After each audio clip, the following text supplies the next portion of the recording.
Yeah, Hello. I've started. Hey, George. Good morning. Morning. How are you? I'm good.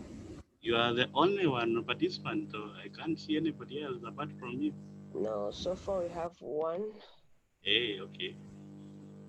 but others will join Okay, no problem. shortly. Cool. So please.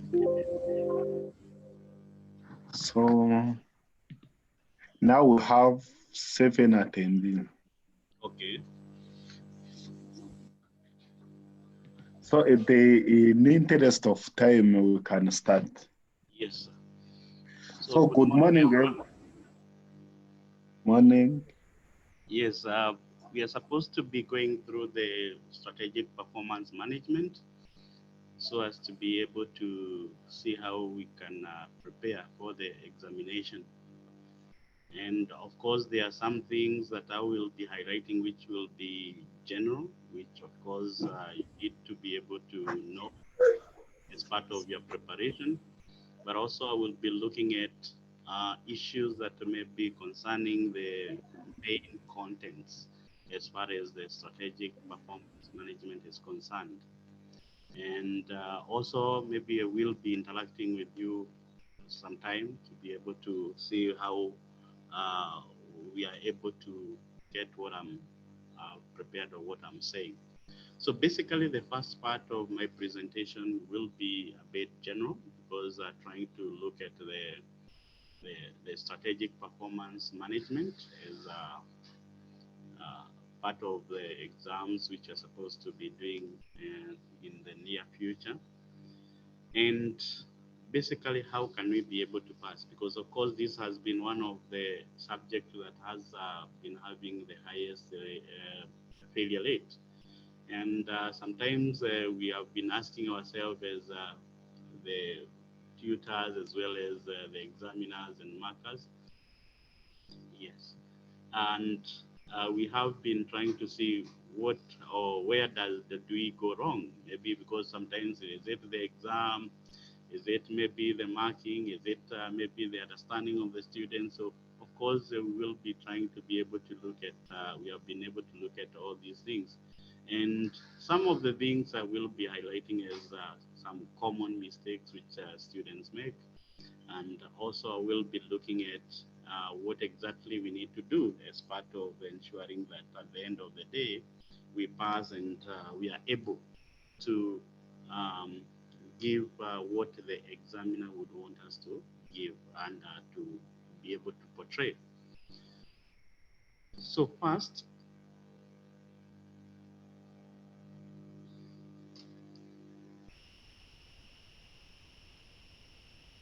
the nature of the paper. Of course, for strategic performance, we will be concerned about managing the performance of a business and trying to achieve a better performance.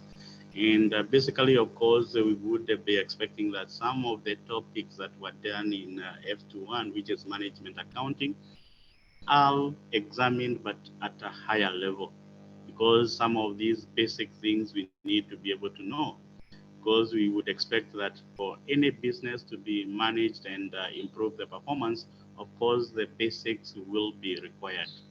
And it doesn't mean that any calculations are more difficult, no, but it's all about how we will be approaching. And remember that this paper is an open book paper.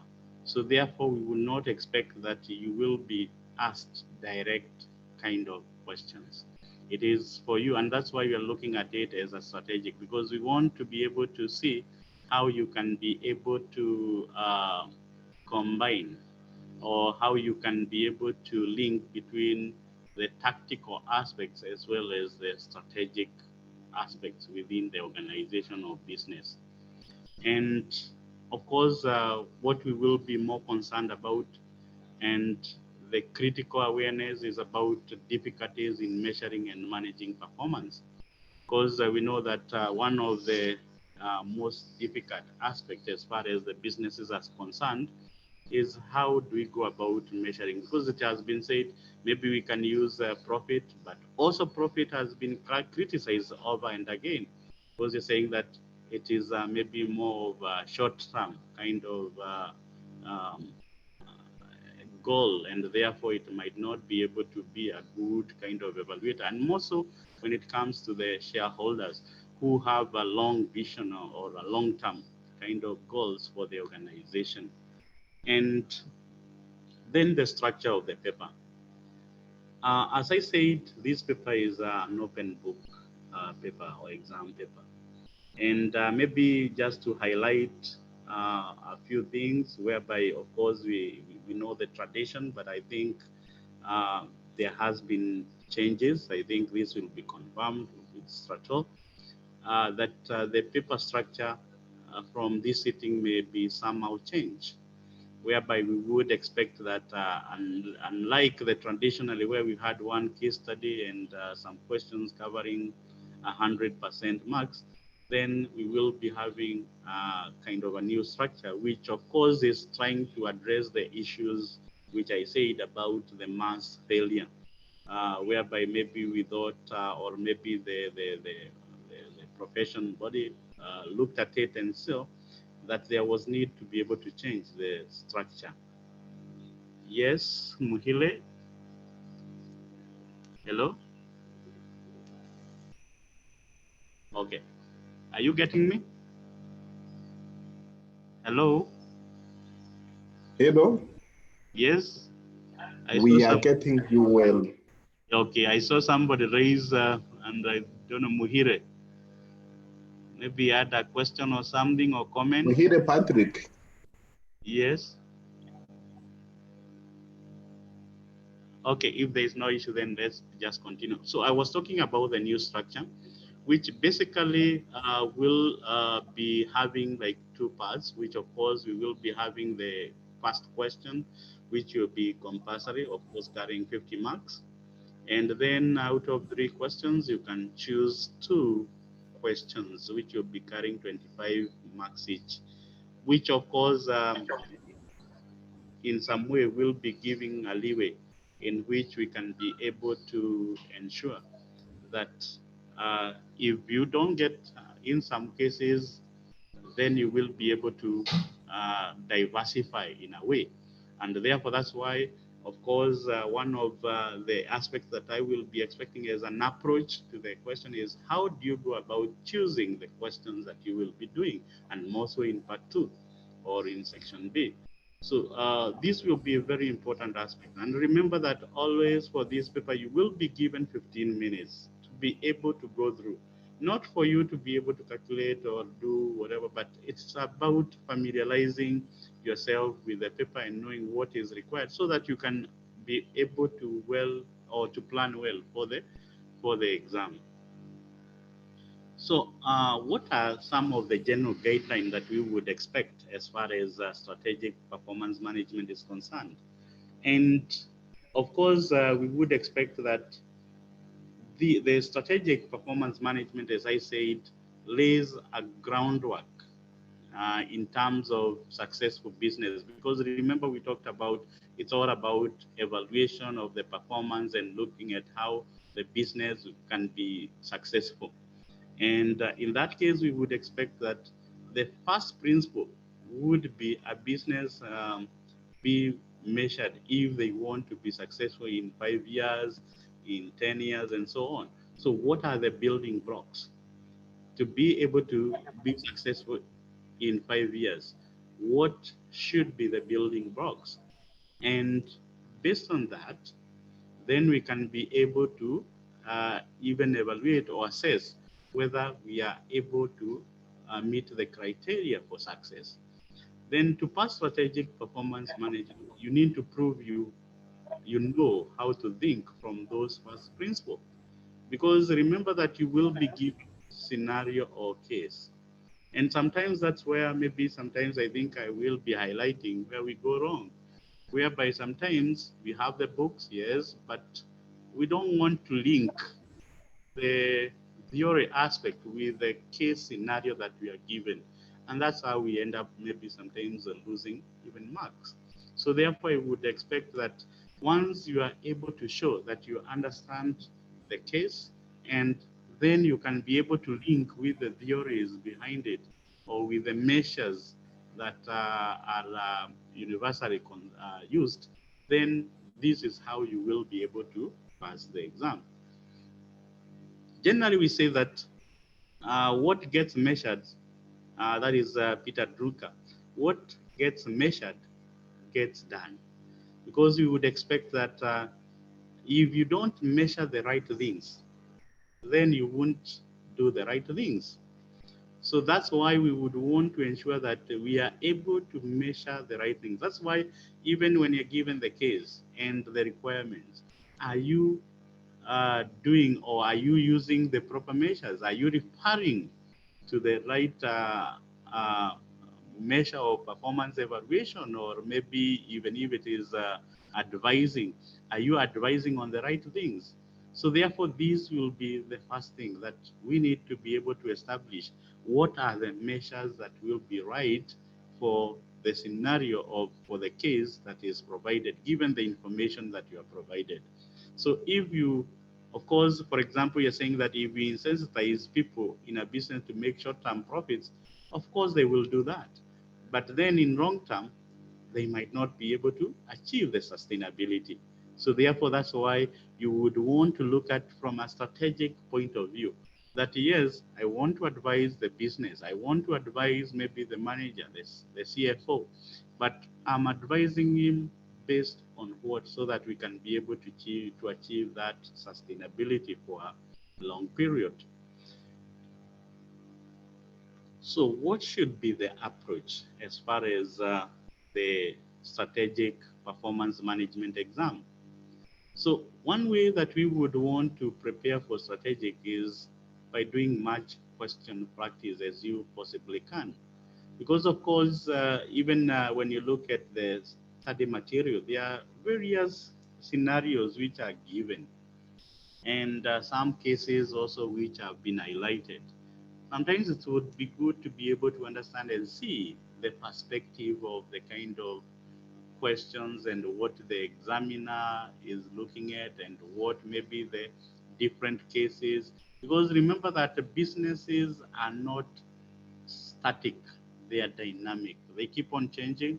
The environment, the market environment also keep on changing. So therefore, we cannot use the same way that we are evaluating 10 years ago or 20 years ago today. So therefore, we will be looking at, and of course, there are so many aspects that may be facing the business, and therefore, we would want to see how we will be able to be successful. So the more, of course, I would expect that the more you do, the better you will get to see many angles of given scenario, because we don't want to be to narrow ourselves.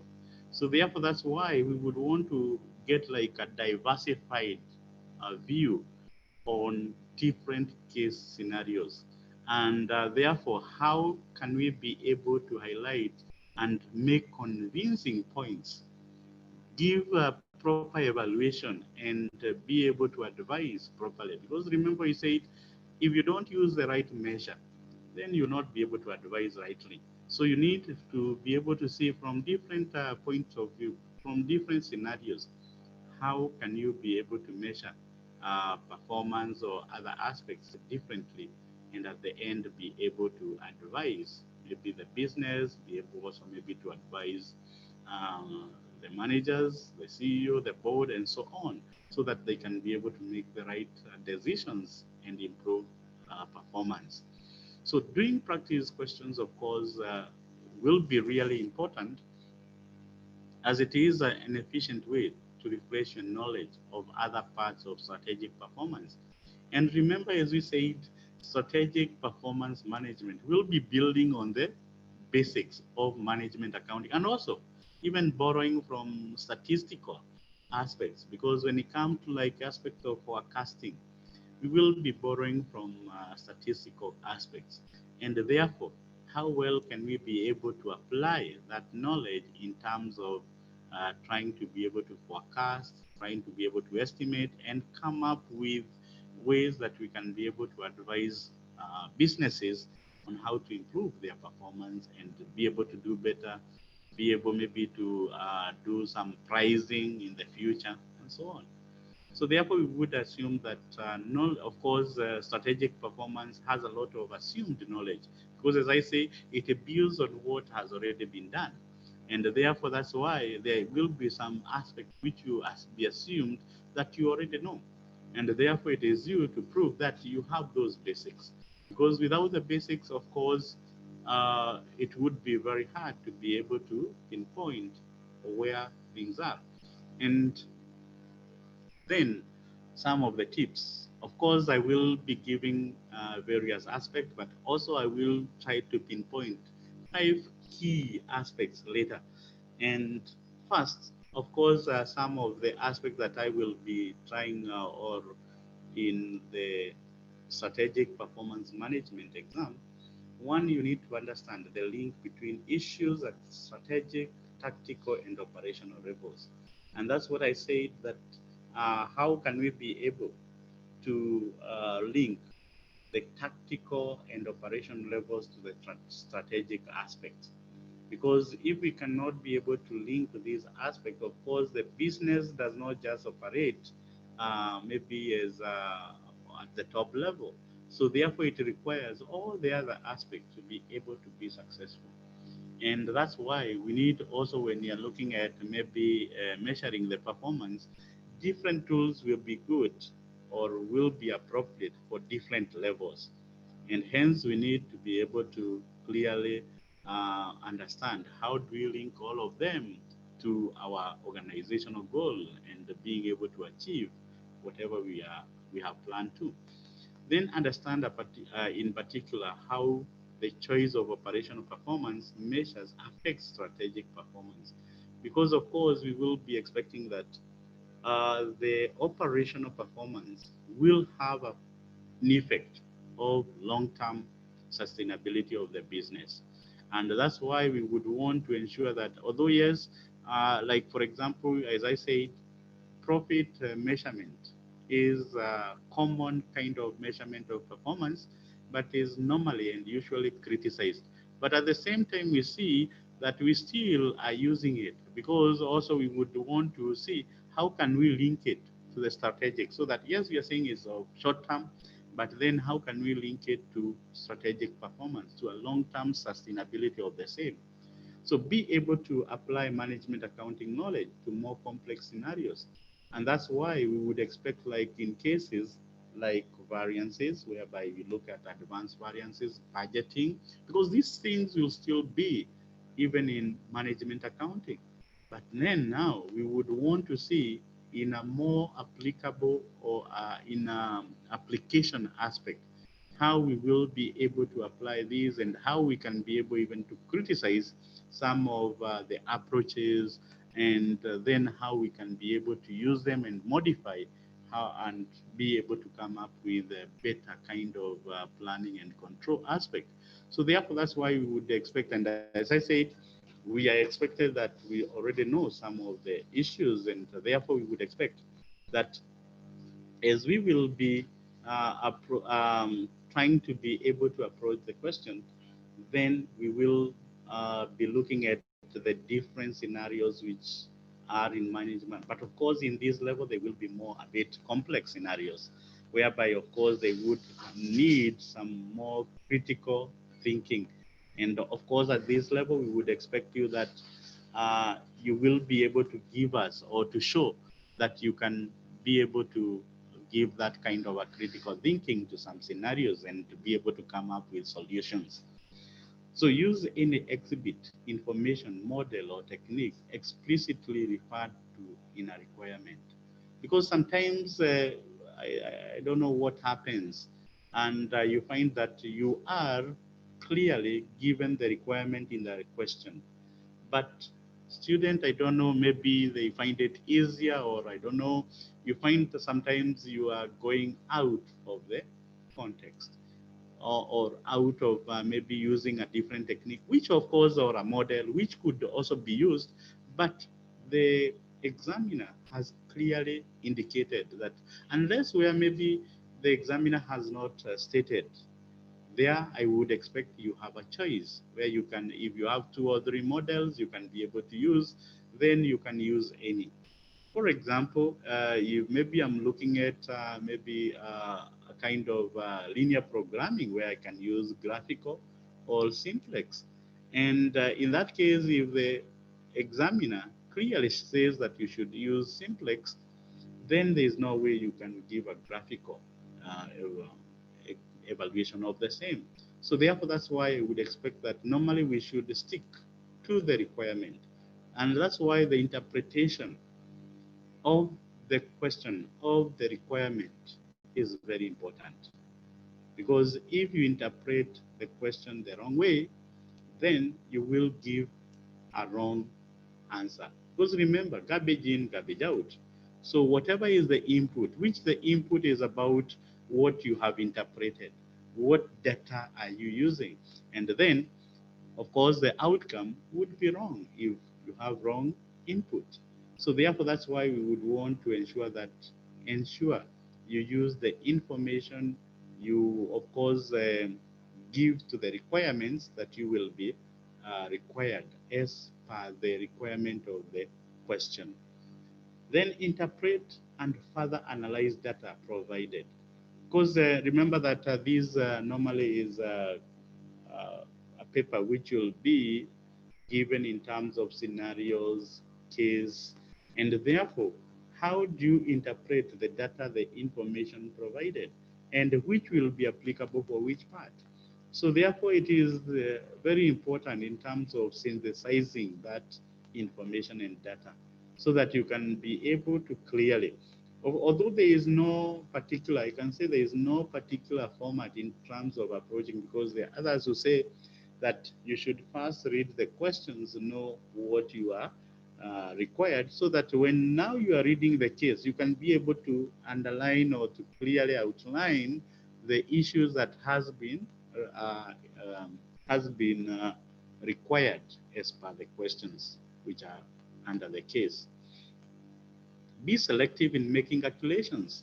Of course, we would expect that if you are making, or if a question will be requiring evaluation, then it means that there has to be some calculations so that you can be able to evaluate and give. In most cases, I don't expect where we will be evaluating uh, whatever kind of performance or whatever kind of investment, whatever kind of maybe scenario that we will be having. And then you will be giving a story without backing it up with calculations. But these calculations also, we are saying, you not be just going and calculating anything. You will be selective, because remember that we said you will be informed by the requirement of the question. So therefore, that is what will be guiding you in terms of which calculations do you need. Do I go doing all the calculations that because I have the data, I can be able to play around with the data? I think that is not true. So you need to be able to select exactly what you will be requiring in terms of uh, getting to the bottom of the requirement of the examiner. Then assess alternative approaches from different perspectives. And more so, if the question is about assessment of maybe a scenario, you may approach it from different perspective, and you need to be able to show that there could be this scenario, there could be this perspective, also this perspective can be there. So you need to be able to provide all these perspectives, and then at least you will be able to show clearly that you are able to understand the uh, the, the, the the case that you have been given. Then justify advice using evidence given in the scenario.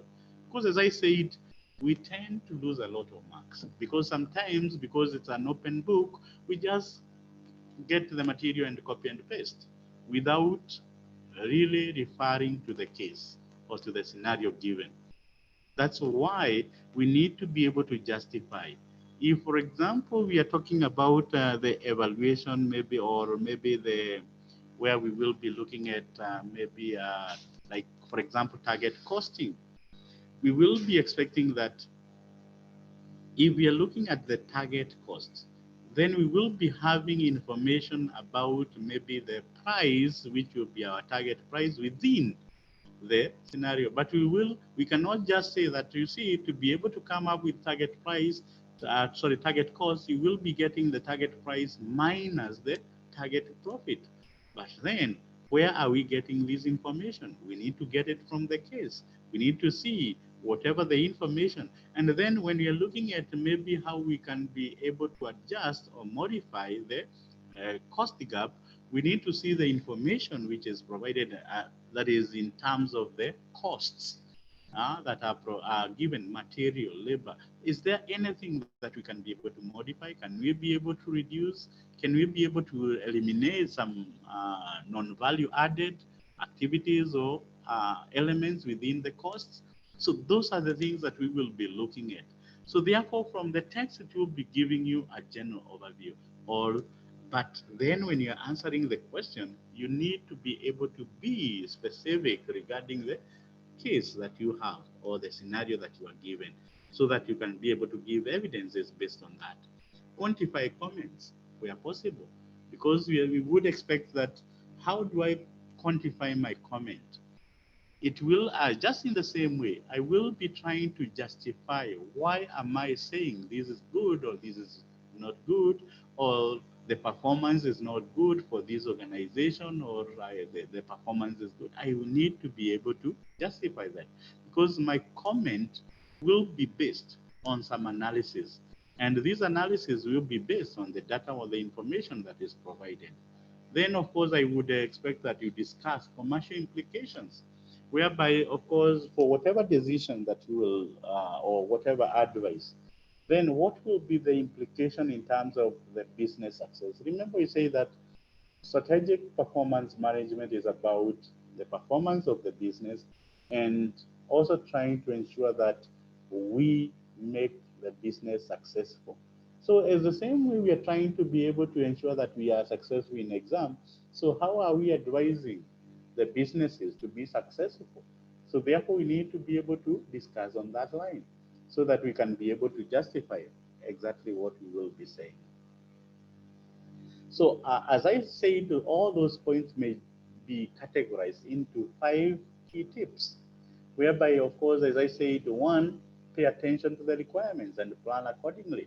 As I said, you will be expecting that you are supposed to answer questions based on what is asked. What are the requirements? And then you have the 15 minutes to be able to read the questions and be able to plan. Because remember that uh, the 3.5 hours that you will be having may not be adequate. And therefore, you need to be able to clearly see. Either you can plan using them, looking at the marks, because, for example, we are saying that we have the 50 marks in the first part. So therefore, it means that half of the time, because I would look at 30 minutes as my allowances or my provision. So therefore, I would assume I have 3 hours. And if I have 3 hours and the question has 50 marks, so therefore I would expect that 50% of that time, which is 1.5 hours, I would dedicate it to that question. Then these other 2 questions will be taking 1.5. So therefore, I would expect each will take maybe like, is it 45 minutes? So therefore, I would expect that this will help me to be able to plan, so that I would know if I exceed in the first question more than 1.5 hours, then I'm risking not being able to do. Because I've seen even scenarios, or we have uh, seen even scenarios, even in different circumstances, where students always complain about time, that we didn't have adequate time. And remember, how do you organize your materials? It's a remember that this is an open book exam. So therefore, you will have all your materials. How have you organized them? How can you be able to get the information, or you'll be searching one? Remember that you are not using like a computer where I can go and search, and I just type a name and all the relevant information will come. So therefore, you are dealing with hard copies, and in that case, you need to be well organized, so that you can know, if I am looking at these, maybe sometimes you could even use like stickers or markers that maybe if I come to this area, this is where I will be opening. So that this will guide you in terms of saving time. Because most of the time, we'll be losing a lot of time as far as looking for relevant information for a given question. So therefore, that's why I would advise that we plan, we have proper arrangement of our materials. Because if we don't have proper arrangement, we'll waste a lot of time trying to look for the relevant information.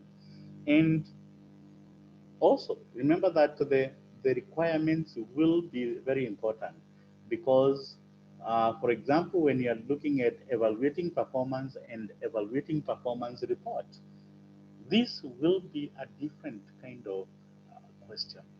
Yeah, because when you say evaluate performance, we will be looking at the whole performance of, but if we are evaluating a performance report, then it means already the organization or the business has already been evaluated. We are trying to evaluate the report which is written, which is given. So the evaluation is already done.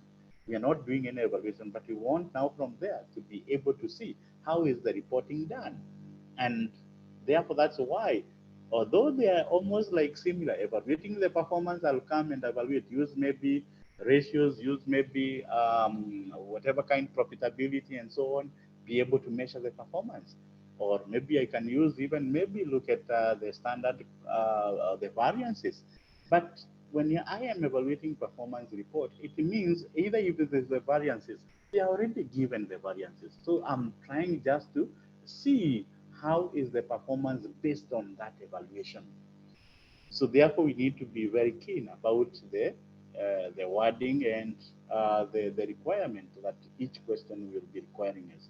Then two, hunt for easy marks, because sometimes we are looking at how do we or how can we be able to ensure that we get, because at the end of the day, of course, we would want to ensure that we pass. So therefore, we are looking at those kind of easy marks. Let's grab them very quickly. Things like enumerate advantages, maybe steps, whereby we will be requiring maybe to be able to, like for example, give a report, or maybe where we will be requiring to have a official kind of or report. So how does a report look like? So there are those kind of, we can say like professional marks, trying to be able to put your work or arrangement properly. If you are requiring to be able to give an executive maybe a kind of a report, then you should be able to clearly address to the relevant, to the addressee, and then be able to give the framework of a report. So therefore, these of course will be able to earn you those kind of easy marks. Then three, presentation matters, where of course I would expect that the way you will be presenting will portray to some extent uh, the arrangement of your ideas.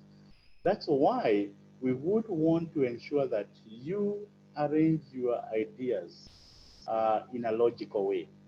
So therefore, it is very important to ensure that you write maybe brief, well-explained paragraph, because sometimes we might tend to write too much, and so at the end of the day, lose track, bring confusion. So therefore, we would be very specific, brief, but to the point. So we would also want to ensure that where you have calculation, then you are able to show proper workings. Because of course, I would expect that before you arrive to the final answers, there will be specific workings. You will be maybe having some kind of separate working. They should be clearly shown so that we can be able to know how are you getting these figures, how did you come up with these, and of course, this can be able to track even where you go out of the, maybe you make a mistake in terms of even sometimes addition, and maybe even when you're multiplying, you multiply wrongly, you write the wrong figure. We can be able to track and see this is where you went wrong. So of course you don't lose everything. Then evaluate and then suggest, whereby students make mistake suggesting before evaluating. where you want maybe to suggest maybe some kind of changes, or maybe you want to suggest in terms of maybe recommending before you evaluate. Before, because you would first try to evaluate, then see maybe where the problem is and be able to recommend or to suggest. Because you cannot suggest when you have not yet evaluated, to be able to see whether whatever the evaluation that you have done may require maybe some kind of advice that you will be suggesting. So this one, of course, is a common area that students miss. And because, of course, as I say, it's all about logical flow of the information, or the material that we will be providing. And application is a key to success. Because as I said, we are still referring, because we are looking at how business can be evaluated, can be measured the performance, and how we can improve the performance. So we would expect that we need to ensure that there is application.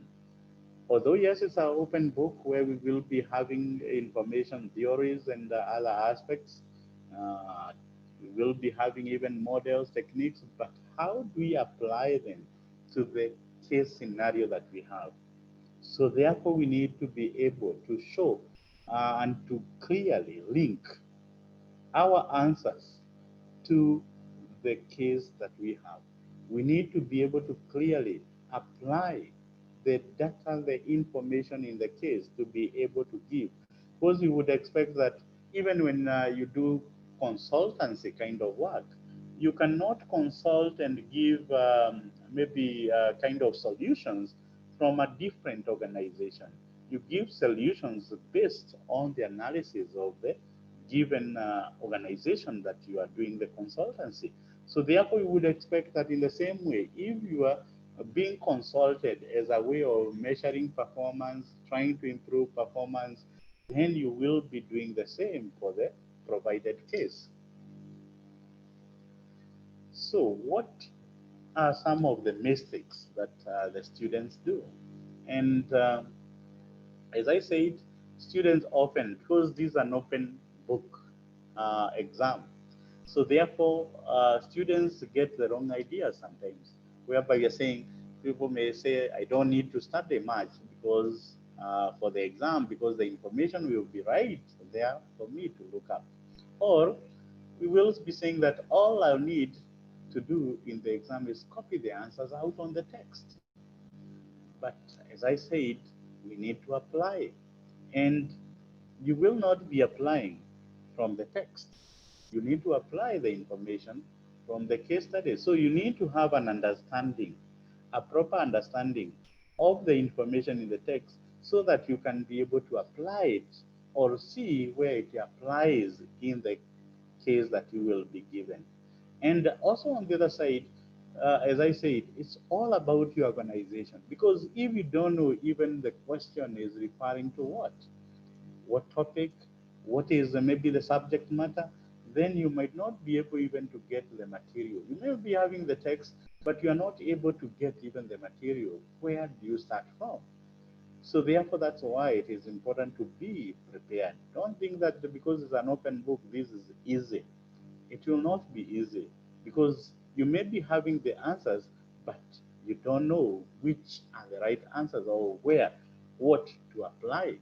So therefore, you need to, of course, have an understanding of what strategic performance management is all about, and different areas, different topics that will be required, so that you will be able to select the information based on the requirement, and you will be able to know exactly where you will be able to get the information and be able to fix. Then, of course, also the other biggest mistake on strategic is where you find that students want to give, because it's like you're just copying and pasting. You give even irrelevant information. And that's why I said you need to be very concise. Be able to ensure that you write strategic essays, whereby you will be able to give answers that will be regarding the case. Because if you copy so many things that maybe some of them may be relevant, and therefore you end up even confusing even the person who is looking at your work, because you might not be able to get even the point where it is. So therefore, that's why we need to be able, because it's strategic performance. We don't. It doesn't mean that you need to write a lot, that you need to write and write until maybe the pages are over. No, but are you answering to the requirement? Are you pinpointing the weaknesses? Are you are you evaluating properly? Are you using the right measures to be able to evaluate? So therefore, we would expect that from this, you will be able to ensure that uh, you are not looking at a flowery kind of an essay to speak, but and this is what may make you to lose marks, because what we want is to be able to address the issues that are in hand, which are from the case. And therefore, it's not about how your essay will be sweet, but it's how it will be informing us on addressing the problem that may be in hand, or trying to tell us about the assessment of the case that we have, which does not need to be given any salt or sugar on it to be quoted.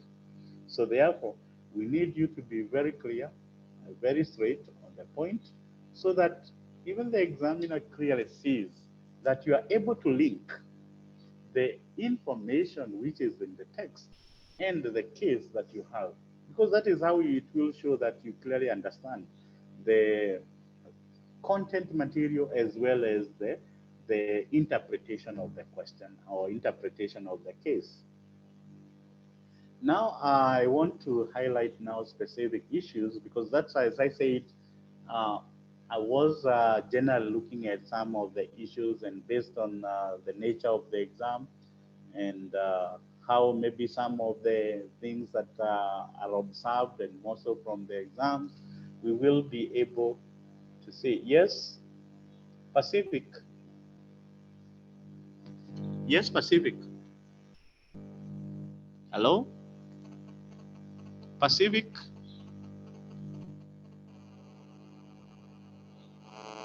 Hello? Okay. I had seen Pacific had risen his hand. Maybe I thought you had something or something to share. I'm not listening you, or may let me type my question. But I can hear you now. You continue, I can hear you. Okay. Yes, Maybe sorry for me coming late. it's okay. I would like you to try to show us the format of exam of this coming sitting. Oh, okay. I think maybe you come in when I had already talked about, where I think I have to refer back, where I say that the structure of the paper will a bit be changing a bit because of some of the issues. As I said, it has been highlighted. This has been a paper which has been having the highest failure rate, and therefore, of course, Uh, not the examiner, not the tutors, not the board, the ICFAR as a board would are happy about it, because all of us want to ensure that we advocate for professionalism, and we also try to ensure that we have professionals within the field. So therefore, some of the challenges I think we saw was the nature of the paper, whereby we had only one case study covering questions which were 100%. And therefore, to address these, I think the new structure, whereby we will be having the first section, which will be having a compulsory question, which will be having 50 marks. And then the section 2 or B, we will be having 3 questions, which we are supposed to choose 2, which will be carrying 25 marks each. So therefore, it means that the whole paper will be having 4 questions, but you are required to be able to do 3. So for the last 3, you will be having a choice where you can choose 2 out of the 3. But of course, and that's why I say that in terms of time management, it will be very important to be able to plan, I think, for your time based on the max allocation. I hope I have answered your question, Pacific. Oh, I have another small questions. Yes. Like, I would like to require you to try to tell us like key content of the answer you want, especially on those compulsory questions, or Uh, requires to write an essay. okay. Key content. Okay, maybe I can look at it in this way, whereby, as I said, I cannot be able to have a specific answer on that. And that's why I said, what exactly does the questions require? Because, of course, I would expect that the question will keep on varying and they will not be covering on the same topic. So, but I would expect that the first question, which is 50 marks, of course, it will be a question or a case that will be covering more than three topics or four topics, because it would be trying to cut across to be able to ensure that maybe there is something to do with maybe the decision making, there's something to do with maybe variances, there's something to do with performance, all covered within one question. So therefore, I would expect that it all depends, as I said, with the question requirement. And of course, when it comes to the essay, as I said, we need to be very clear in terms of uh, how we will be giving our points. And as I said, we need to link the theory aspect, the information from the text with the case, so that we will be able to justify whatever the comments we are giving, whatever the advice that we are giving, the assessment that we will be giving will be linked to the case that we will be dealing with. Yes. Okay. Yes. There's who was this? There's somebody who had raised a hand also. Thank you for me. Yes. The other person, I think I didn't get the name who had raised the hand.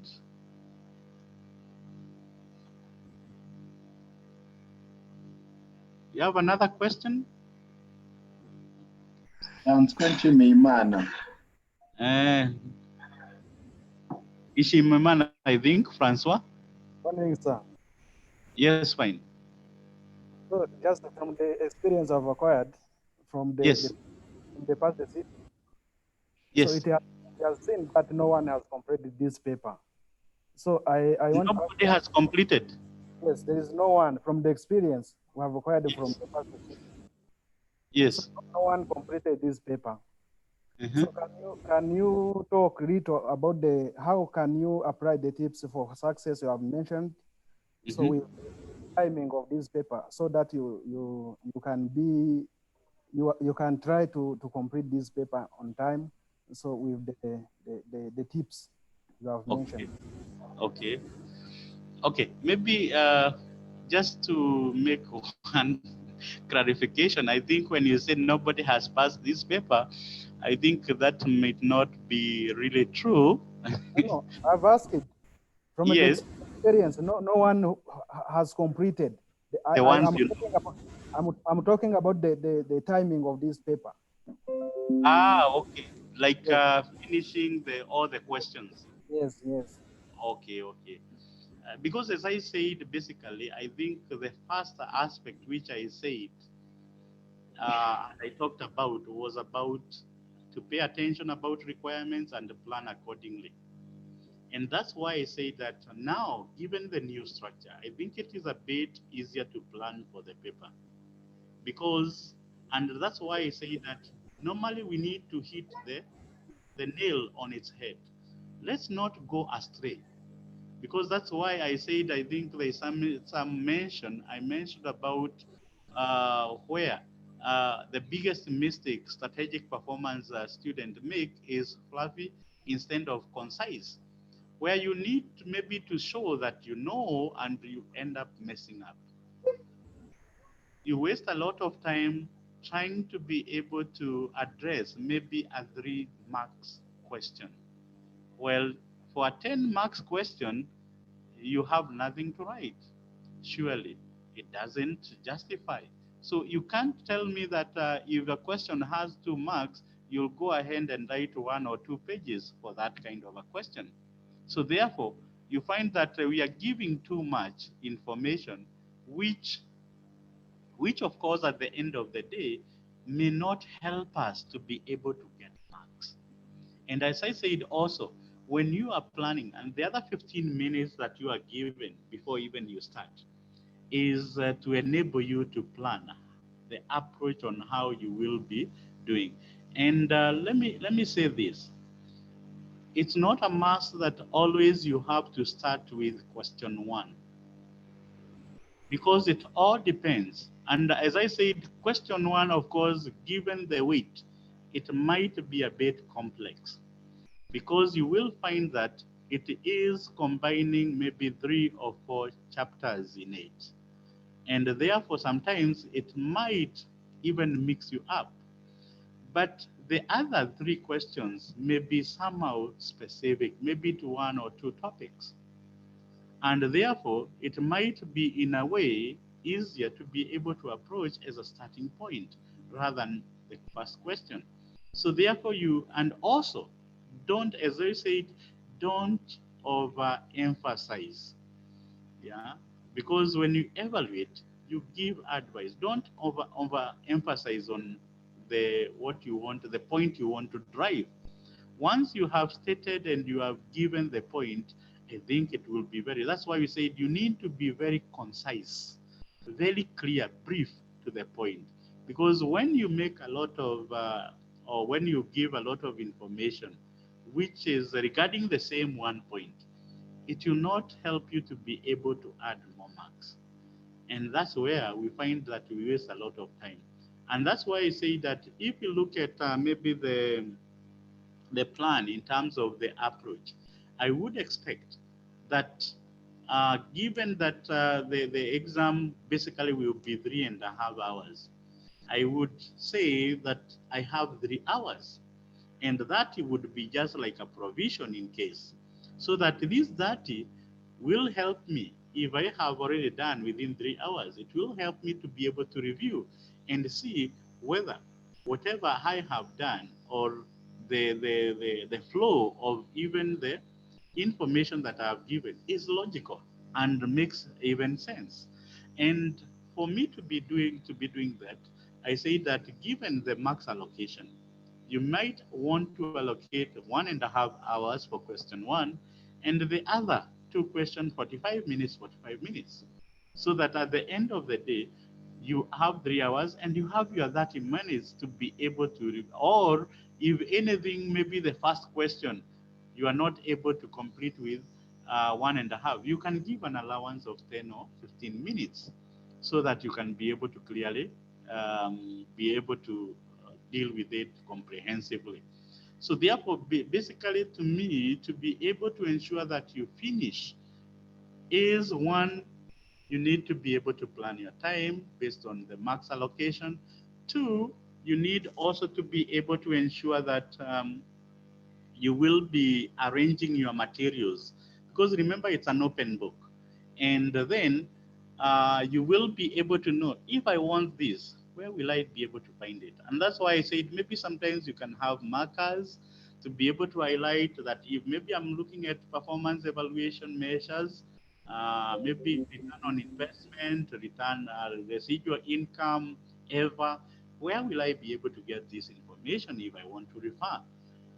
Because some of the time you find that you waste a lot of time trying to get the information which is relevant for the question that you are doing. And remember that this relevant information will be based on the requirement. So therefore, you will be looking at the requirement and knowing this is about this maybe chapter or this topic, this area, and therefore you are able to narrow down so that when you are looking at whatever you need, the information you need, you'll be able to go directly to where it belongs, and then be able to see how do you link now that information with the case that you have been given. How does it fit into the case which you are given? And as I said, sometimes you will be losing marks because we want to give the copy, the whole information which is in the text, into our answer, which therefore sometimes we go outside the scenario which we have been given. So therefore we would want to link, to ensure that always we link the information with the case or the scenario that we have in hand, because basically that is what will help us to be able to save on time. So I think, Francois, uh, Yes, I think basically that's what I would advise. yes. So, but I have another question Yes, about the exam structure. yes, So, from the previous paper, yes, so it was used that the information was made into the case study. yes. So, but from the recent sitting, it was used to summarize the informations into the appendices. How will it be for this coming sitting? That one I cannot be able to really tell, but I think in either way, because when the information is provided within the question, or whether it is provided in as an appendix, I think they will be serving the same purpose. Because in the text, you will be referred to a certain appendix. But in sometimes you may be given in a flow whereby the data required in that particular area will be given in the same case.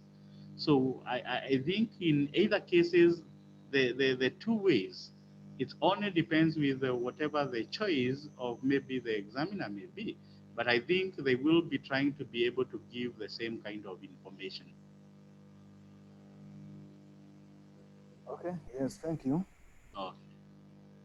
Thank you very much. So let's continue, Yes. which now we were looking at the specific issues on what I was saying. I would now want to look at some of the issues basically from each topic and what maybe we might be looking for, what will be of main concern, and these I will try to do maybe topic to topic, and then maybe we can highlight even where we will be seeing some of these aspects may link together, whereby you find in this topic it is also appearing in a different topic.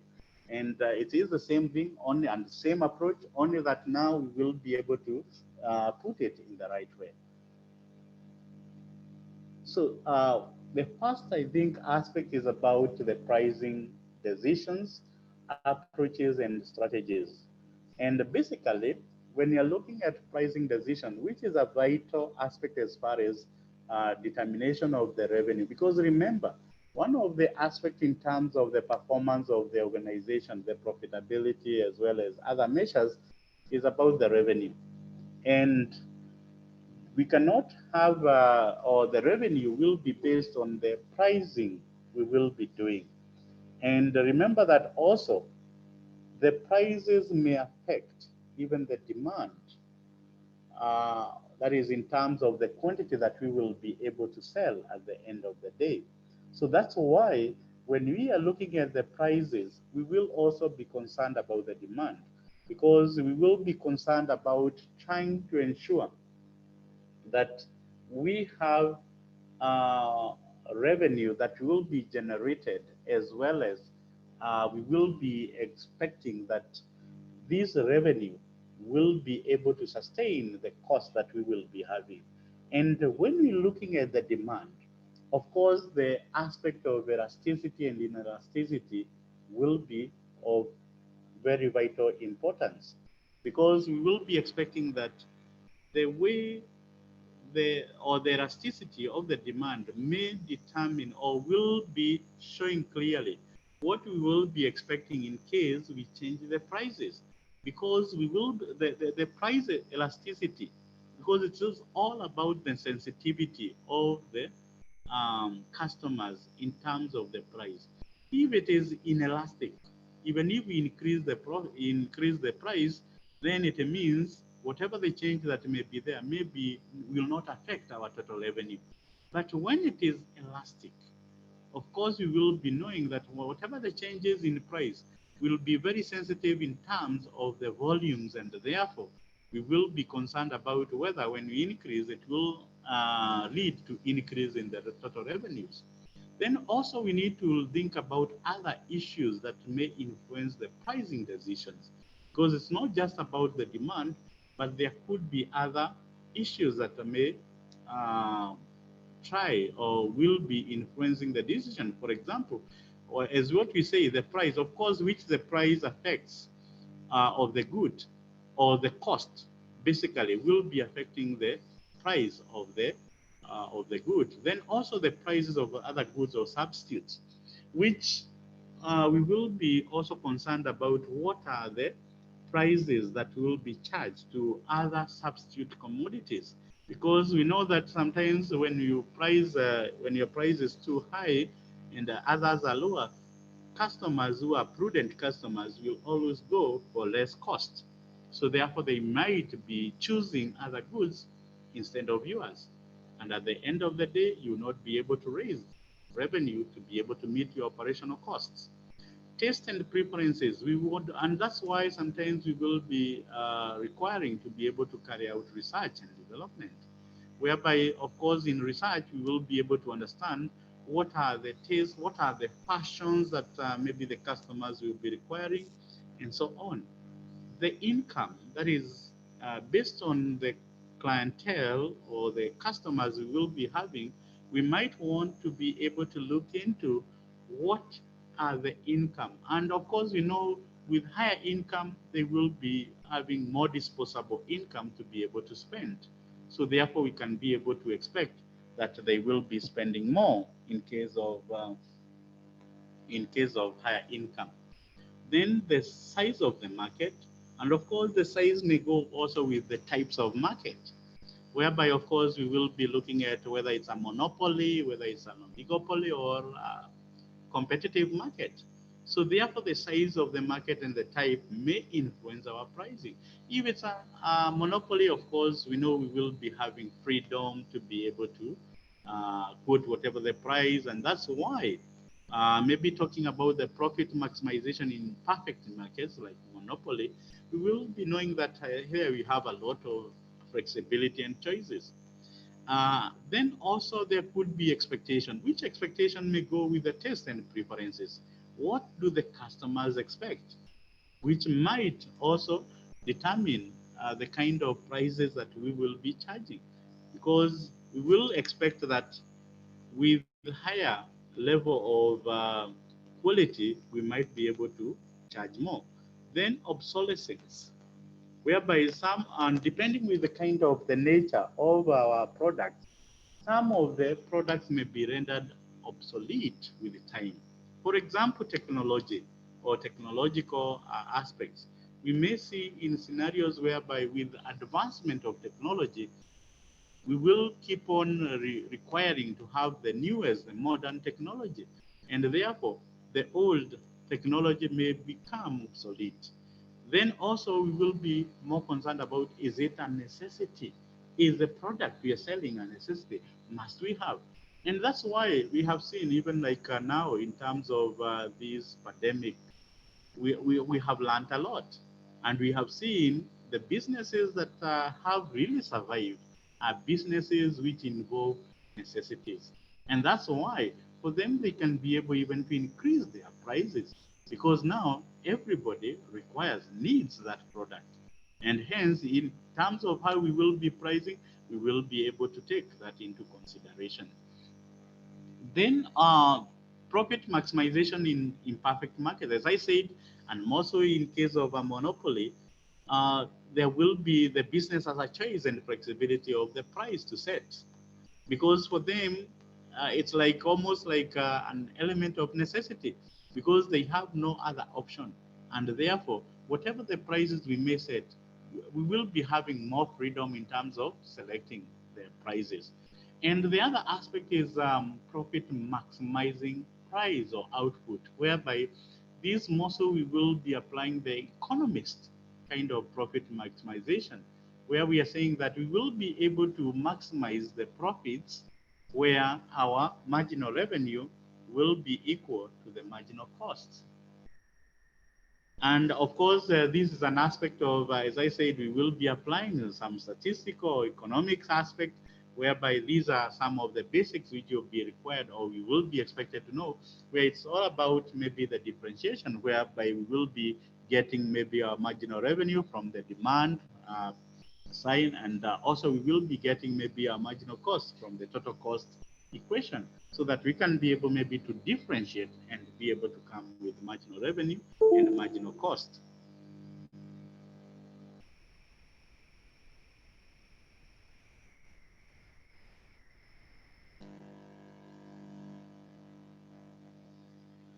Then some of the pricing approaches and strategies that may be used, of course, one, we can use the full cost pricing, where basically we will be more concerned about trying to come up with all the costs, that is, including the fixed cost of making or producing that product.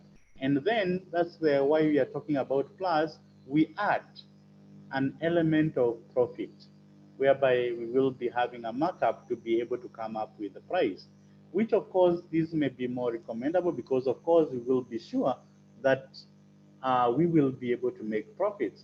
Then also we have marginal cost plus pricing or markup pricing, whereby basically we will be looking at the aspect whereby we will only consider the variable cost or the marginal cost of production. And then based on that, we will be able to add a markup to be able to come up with a price. Then also we may have the economists versus the accountants view on pricing, where basically, of course, the economists try to argue that at we will be able to maximize our profit, as I said, where the marginal revenue is equal to marginal cost, which of course accountants may look at it in a different perspective, whereby basically we are saying that sometimes if we just want to cover marginal cost, it might be tricky for us. And sometimes we may end up making losses. So therefore, that's why we would want to consider other aspects. We would want maybe to input even the fixed cost, which because they are part and parcel of production. Then pricing strategies for special orders, where, sorry, before the pricing strategies, we have also pricing based on markup per unit of limiting factor. And these will normally, of course, this is a cross-cutting aspect, because of course in decision making we will be talking about the limiting factor. When also we look at the theory of constraints, we will be talking about limiting factor, which of course this is something that will be hindering us from attaining the maximum that we want. So therefore, you might want to see what is the price that we should be able to price based on our constraint within our business, so that if it is maybe the labor or maybe labor hours, how much should we charge as far as the labor hour is concerned for each unit. Then pricing strategy for special orders, which basically, of course, you're saying that special order is an order whose price is lower than the normal price. Because of course, sometimes you may find, and we will be expecting that this special price, which is for special order, will be normally given where we have some idle capacity. So we are trying to utilize the idle capacity and make products so that we can be able, or where we have an order which can be able to utilize that idle capacity, but they are offering a lower price than the normal price that we charge for the commodity. And how do we go about determining the price for such kind of orders, whereby we will not be charging them the normal price, and hence we want to be able to come up with a price that will be able to give us at the end the profit. Of course, we will be able to maximize our returns at the end of the day. Then other pricing strategies for new products, whereby basically we may look at the two, which is the market penetration. And market penetration is where we will be trying to price our products as low as possible so as to be able to enter the market. But also, this is a strategy where we might want to prevent new entrants, because when we have low prices, people may not, or other businesses may not be interested to come into that particular market, because they may see that sometimes these may not be able to give them enough profit, or they might not be able to even gain profits out of it.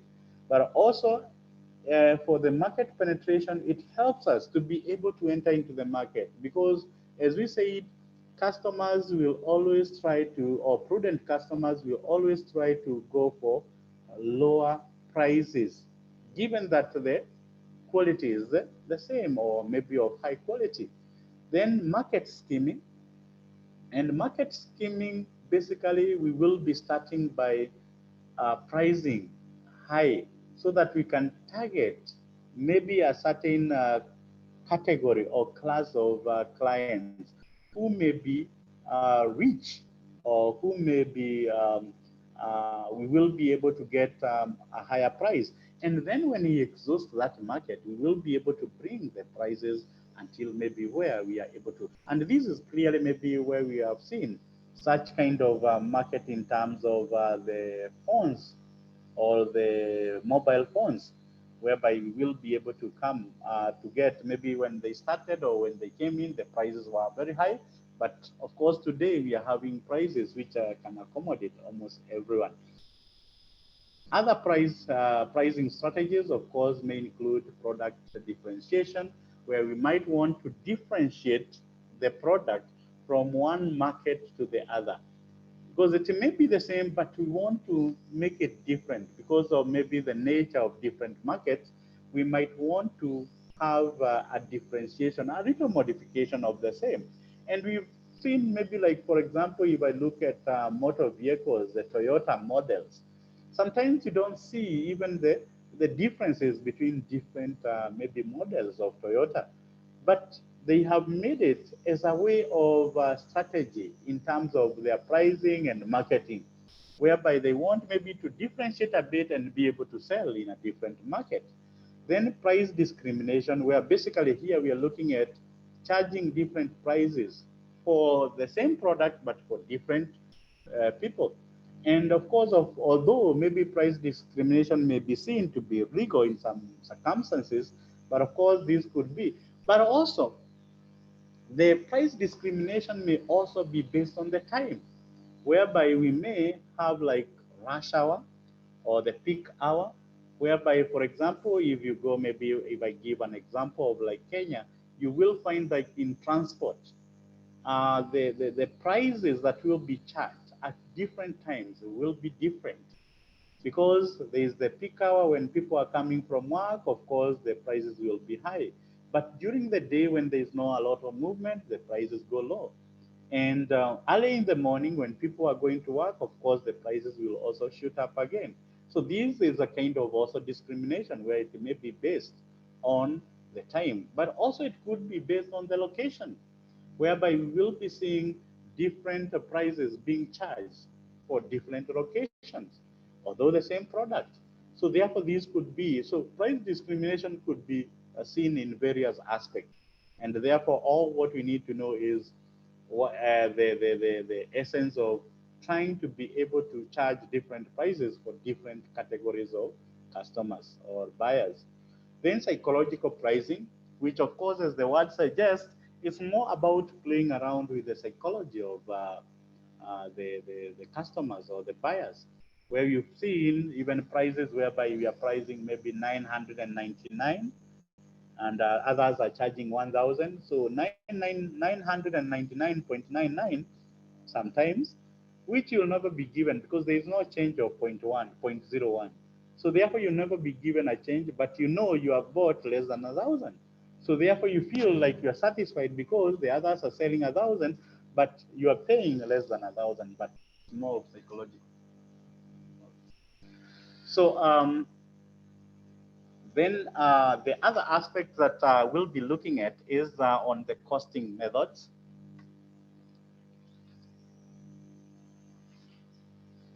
The costing methods, which one of the costing method is the target costing, which I think previously I had mentioned, and which of course, as I said, these different information or these different aspects will be more concerned about the case that you will be given, because you will, this is a general information that we may be providing or will be providing a text. But then how do you link it to the information that will be provided within the question? So basically, when you're looking at some of the costing methods, you will be looking at the information that you'll be given, and based on that, you will also be able to know how you will be going about in terms of determining the different costs or the cost that will be required as per the question. So for target costing, basically we know that these are costs that will be determined based on the target price, which the target price basically will be a competitive market price. And then how to be able to determine, we will be getting the target selling price, and then we less the profit or what we are targeting as our profit. And the other aspect which will be very important is about how we will be compiling our costs, because sometimes and in most scenarios we will be seeing whereby we need to be able to compare the target cost with the actual cost that we may be or we will be incurring as far as the commodity is concerned. So therefore, we will be compiling the estimated cost based on the production. And then we can be able to compare and see, are we able to meet the target cost? And some of the times we may meet that the target cost may be below the estimated cost. What, given the different materials, labor, and overheads that we will be incurring, or we will be expecting to incur, we find that our estimated cost will be higher than our target cost. And therefore, in this case, it brings about what we may call the target cost gap, whereby you're saying that whatever we targeted and the estimated, our estimated cost, given the materials and the cost that we shall be expecting to incur, it is higher than our target cost. And remember, our target cost, we are basing it on the target price and expected profit. So therefore, we might look at how can we close that gap? How can we reduce that gap? There are various ways, whereby, of course, as I said, we will be looking at the information that will be provided.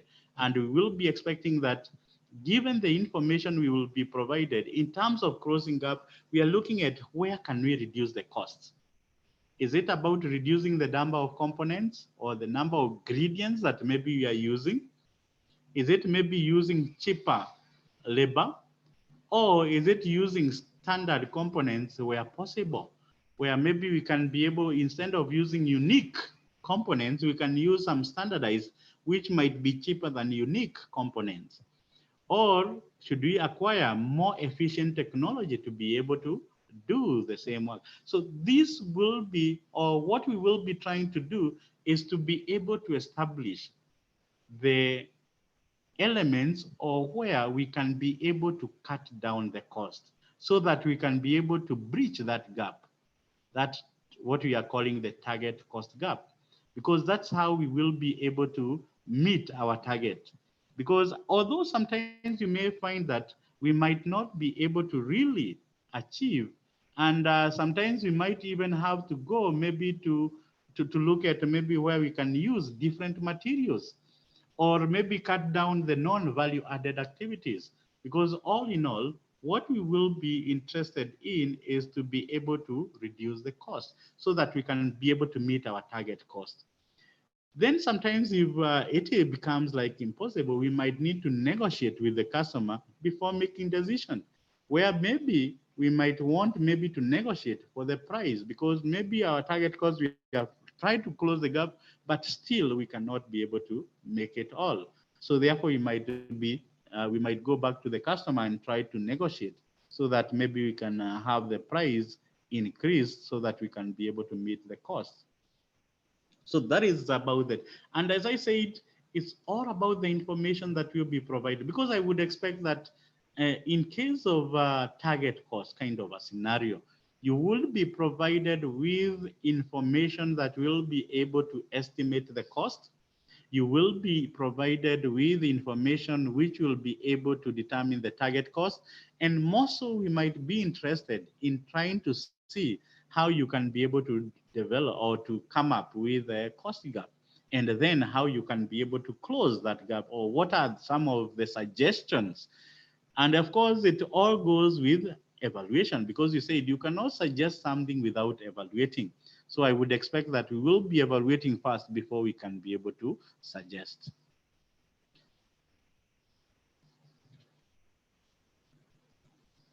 Then the other costing method would be the life cycle cost.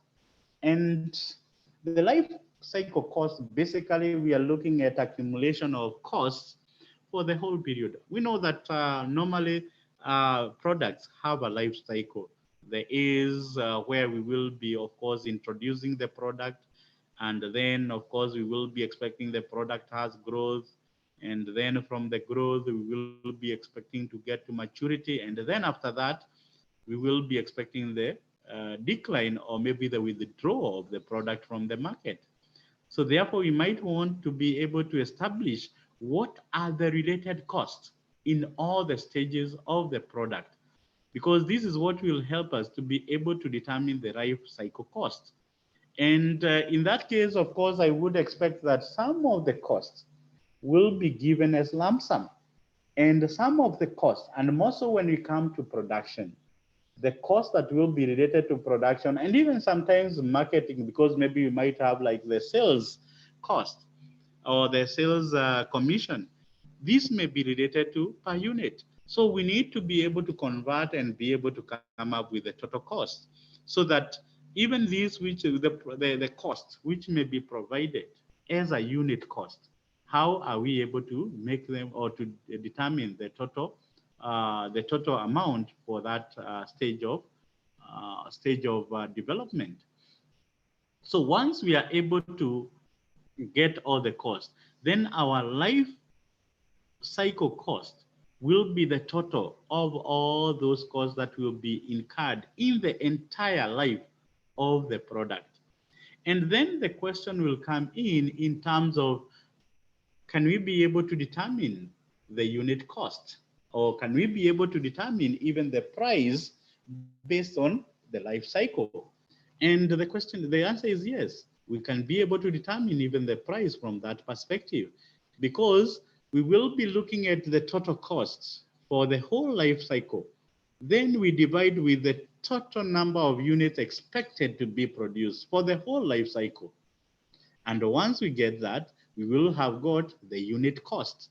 Then we will be able to maybe add a certain margin and come up with a price. So therefore, as a way, we will be able to use the cost, this costing method, and be able to come even with a price on the same basis. So we need to be able to accumulate all the costs for the entire life, and based on that, also we will be looking at the production or the units to be produced for the entire life, because we need to get the total or the accumulated cost for the whole life divided by the total number of units to be produced for the whole life, and then you get the unit cost. And then from there, we can be able to come up with the selling price if need be. Then the other method is the backflash costing, which this is one of the what you can say the current developments as far as the costing is concerned, whereby we will be more concerned about keeping cost accounts, whereby we will be more into trying to simplify, because we are more interested or will be attached to the output that will be there. So we will be more concerned about the cost and keeping the cost accounts so that we can be able to determine the cost that may be incurred. So at the end of the day, we will be able to know how much we will have incurred as far as the costs which have been incurred to be able. And for backflash, it is more associated to just-in-time environment, whereby we will be acquiring, or we will be incurring costs based on the orders that we will be getting. Because as we say, it's more of demand pushed.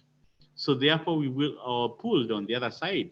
So therefore we will be expected that it is through the orders we will be able to get or to incur costs, and then we will be able to record or account for those costs so that we can be able to establish how much the work or maybe the order has costed us. Then also the other way we can do, or we can have costing, is the activity-based costing, or what normally is referred as ABC. And for ABC, this has been advocated, and more so in terms of charging the overheads, because ABC, or the activity-based costing, has been more advocated in terms of how do we charge the overheads into our production. And therefore, we need first to be able to identify what are the cost drivers in the different activities that we will be doing. What are the cost drivers? What makes the cost to be incurred? What are the major activities? What are the factors that cause the cost to be incurred within the organization? And then when we have been able to establish this, then we can link them to be able to charge the overheads. And as we said, it is more advocated because you're saying that if you look at the traditional absorption of or absorption costing in terms of absorbing the overheads, it gives a blanket kind of overhead absorption rate, whereby either we base it on labor, or we base it on machine hours, or we base it on maybe the material costs and so on, or output, the units of output.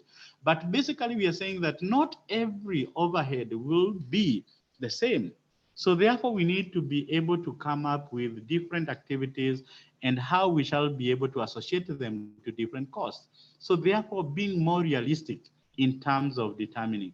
And for ABC, this will be cutting across, that is between the costing aspect and even budgeting, because we will be also be looking in terms of which will be the same concept, because we will be looking at the cost drivers and the cost associated, or the activities which will, or the costs that will be incurred for those activities, and therefore be able to determine what is the cost per each activity, per each cost driver, because that is what will help us to be able to determine the cost. Because we need to be able to come up and determine that each cost driver, if maybe it is, for example, the number of setups, how much does each setup cost? What should be the amount to be charged for each setup? So that will be our main thing. In terms of the information that will be provided, we will be looking at how can we be able to determine the cost per each cost driver from the cost pool. And then now we can be able to use that to be able to charge the maybe the order, or maybe the products that may be produced, and will be utilizing those different activities. And in the same way, we are saying that we can use the same to be able to budget, to be able to estimate, whereby we will be talking about the activity-based budgeting. So therefore, that's why I say that the activity, or the activity-based costing ABC, may cutting across, because we are using it for costing purposes to be able to charge the overheads, but at the same time, we can be able to use the same activities to be able to plan, to budget. Then the other aspect which will be very important is, and mostly in terms of costing, is the customer profitability analysis. Because you're saying that we will find that different customers, depending with the nature of our business, they might be incurring or we will be having different kind of revenues and different kind of costs associated. And that's why sometimes we might want to see or to evaluate what is the profitability of each customer.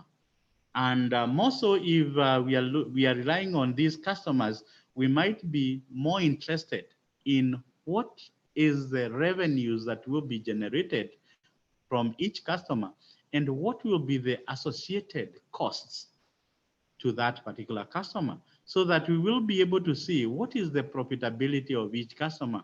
And hence, this might help us even to prioritize, because although we are not looking for actually kind of discrimination because maybe one customer is giving us more profit than the other, but also in terms of even sometimes the priority in case of emergencies, then who should we prioritize? Because we are looking at maximizing our profits. So we are looking at where we will be able to have more profitability.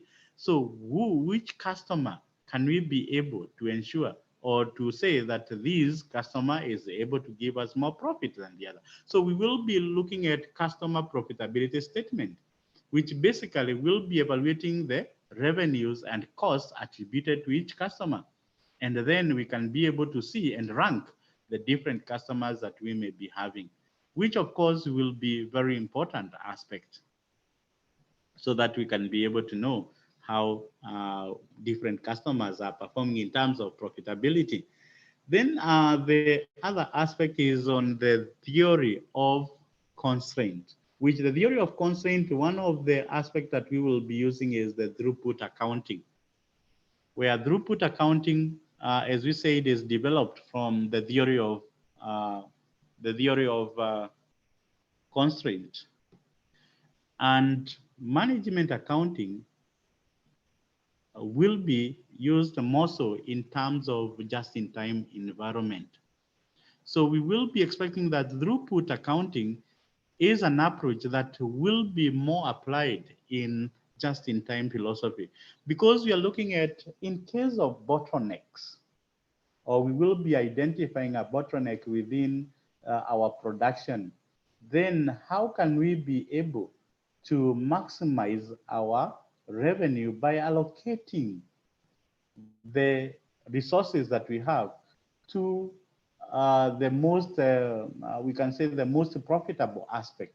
So therefore, that's why we will be more concerned about those resources that may be a bottleneck to our production.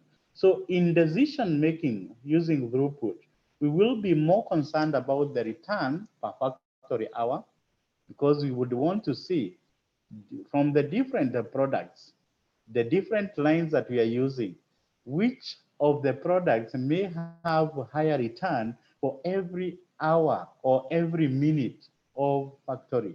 Because it's not just the hour, we can look at it from the perspective of each minute, depending on the information that may be provided.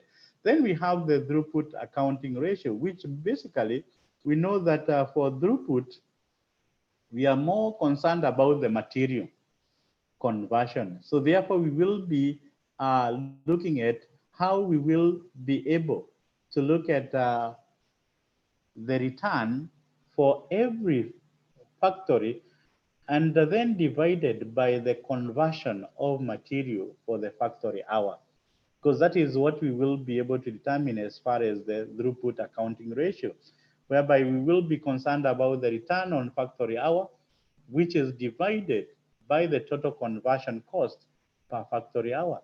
Because remember, we are concerned our throughput is basically the material cost. So therefore, we will be looking at the efforts that may be considered, or we will be considering the bottleneck which will be arising out of the conversion of the material into final output. And we will be more concerned about how we can be able to advise on the different products, different production, based on that limitation in terms of the constraint that we may be having. And of course, we would expect that the higher the throughput accounting ratio, the higher the profitability or the better the performance. So the higher the throughput accounting ratio, for a given product, the higher it will be signifying better performance of that particular product. And that's why we would use it to be able to make decision based on that, that maybe we can allocate more time to one product because it is giving a higher return in that case. Throughput and limiting factor. Sorry. Yes, Francois. Hello, Francois. Francois, are you getting me? Nishimimana. So can you please repeat again the formula how to calculate the return per factory hours and the throughput accounting ratio? Okay. So Yes. you want me to go through the ratio? Yes. Because the return per factory hour, basically, as I said, when you talk about throughput, it's all about the material cost. So return per factory hour will be the sales minus the direct material cost, the sales minus the direct material cost divided by the usage of bottleneck in hours, which is the factory hours, divided by usage of bottleneck in hours, which is the factory hours. While throughput accounting ratio, or what we may call TA ratio, is the return per factory hour divided by total conversion cost per factory hour, divided by total conversion cost per factory hour.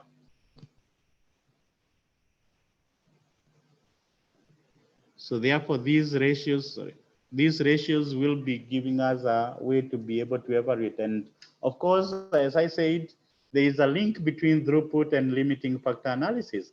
Although throughput, of course, is the analysis is based on the constraint, which of course even the limiting factor is about a constraint, because we are looking at uh, a limiting factor, which basically is a constraint to our production because there is scarcity. And that's why we will be seeing that there is a link between the throughput and limiting factor. Limiting factor basically will be using the contribution analysis aspect, while for TA, we will be considering the return on the bottleneck, which the bottleneck, basically, we are considering the factory hour or the factory minutes, depending on what will be given, what is the measurement in terms of the factory, which will be the basis for which we will be measuring.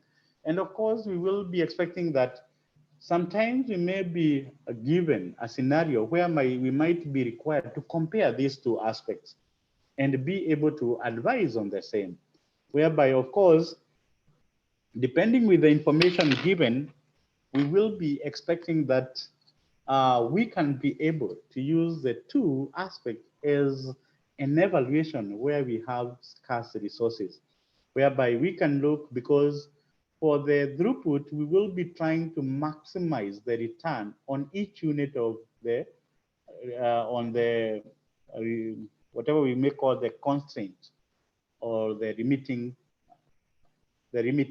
is a scarce resource. While on the other side, we will be concerned about, that is on limiting factor analysis, we will be concerned on maximizing the contribution per limiting factor. So therefore, both of them is about the limiting, but limiting factors may be different. Because one, of course, for the TA, the bottleneck, which is the limiting factor, will be based on the factory time or the factory hours. While for the limiting factor, it may be either the labor hours, it may be the capacity of the storing, and so on and so forth. So therefore, both of them, of course, they will be applying the aspect of theory of constraint. Then we move on to risk and uncertainty. Yes, Nishimana? Yes, Nishimana? Hello?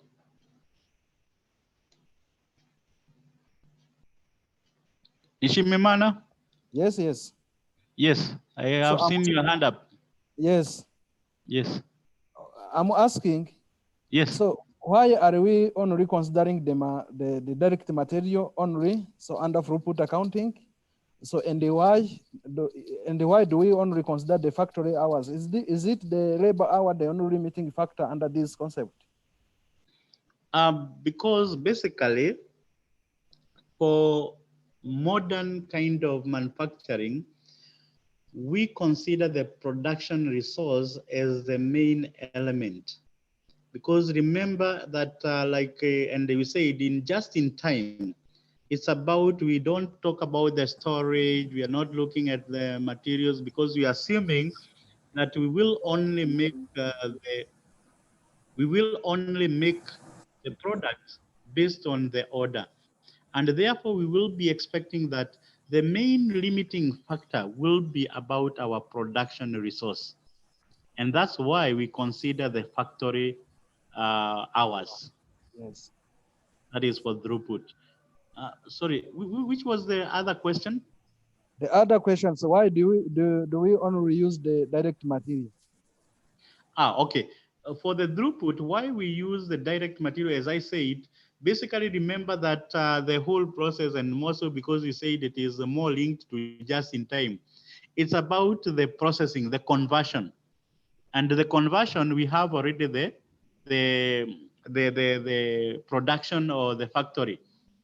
Then the other element that we will be considering, which we are converting actually, is the material.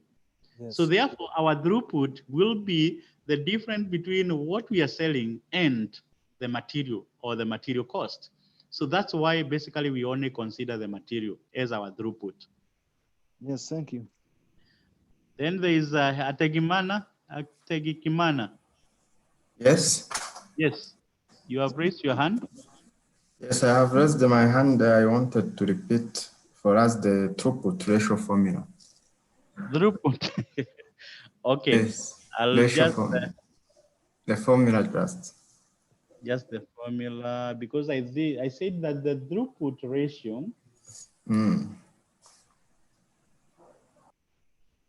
Sorry, just a minute. I can't wait.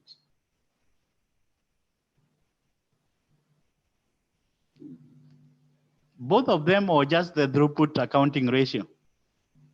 Because I talked about the return per factory hour, which I said that it is sales minus the direct material cost divided by usage of bottleneck in hours, which our bottleneck is factory hours.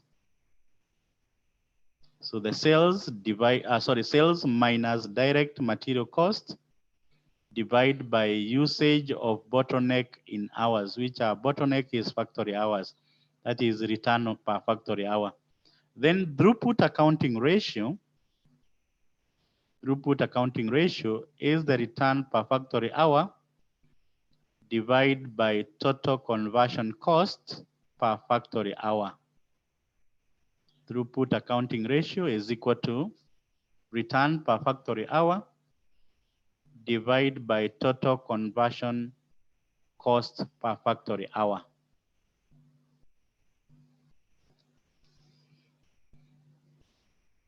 So coming back to risk and uncertainty, whereby, of course, in decision making, we will be expecting that there are different, what we may call scenarios as far as the decision making is concerned, whereby one of the environment of decision making is risk environment, the other one is uncertainty. But of course, we know that for risk environment, we will be expecting that the outcomes may be associated with probability, a chance of the event occurring or not occurring. So there is an association of probability for risk environment with the outcomes or the conditions. But uncertainty, we cannot have any degree of certainty or any degree of what we can say scientific significance that we can be able to determine the occurrence of certain events. And therefore, that's why under uncertainty, there is no association of probability. So for risk, we will be associating probability with the, the conditions, but under uncertainty, there is no association of probability because we will be expecting that under uncertainty, we might not have any degree of certainty or significance to be able to come up with the outcomes. So once I've said that, basically, when we look at decision making under risk uncertainties, the main aspect that we will be concerned about, of course, under the two aspects, is about the possible outcomes, which normally will be presented in terms of payoff tables. And the payoff tables will be based on two aspects because we will be having one side for the conditions and the other side for the alternatives. However you present it, it doesn't matter because you can have the rows as your conditions, the columns as your alternatives. Or you can have the opposite, whereby you can have the rows as your alternatives and the columns as your as your state of natures or conditions. But of course, the payoff table normally will depend with the number of alternatives and also the number of conditions or states of nature. So if you have three conditions and three alternatives, of course, I would expect that my payoff table will have 9 outcomes. If I have maybe three conditions and 4 alternatives, I would expect that I will be having 12 outcomes. So therefore, the number of possible outcomes or payoffs will depend with the conditions and the alternatives that I have. So that is basically how we will be able to come up with a payoff table. Then, of course, as we said, for risk environment, there will be the association of probability. And that's where we will be expecting that we will be able to determine from the payoff table the expected values, which the expected values generally will be the summation of the probability and the outcomes. So the expected value will be basically the probabilities, sorry, the summation of probabilities and the outcomes in our payoff table. So therefore, of course, I would expect that when we have the risk environment, we will be having 3 aspects. We will be having the conditions, probability, and the alternatives. So therefore, in our payoff table, these will be clearly presented. And hence, when we want to come up with expected values, we will be trying to be able to get the summation of our outcomes and the probability for the different alternatives that we have. So we will be evaluating the expected value for each alternative, given the conditions that we have. So therefore, under our choice, basically, our decision will be based on choosing the one that maximizes the expected value. Sometimes we may refer as the expected monetary value. So therefore, the expected values can also be referred expected monetary value or expected profit value. All these could be referring to the same aspect because you're looking, and the essence is that we are looking at maximizing the profits, maximizing the expected monetary value. So we choose the one which has the highest among those different alternatives that we have.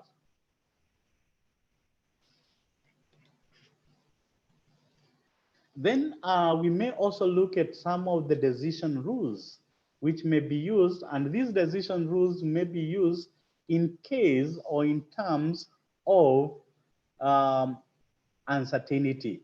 Remember, we said that under uncertainty, there is no probability.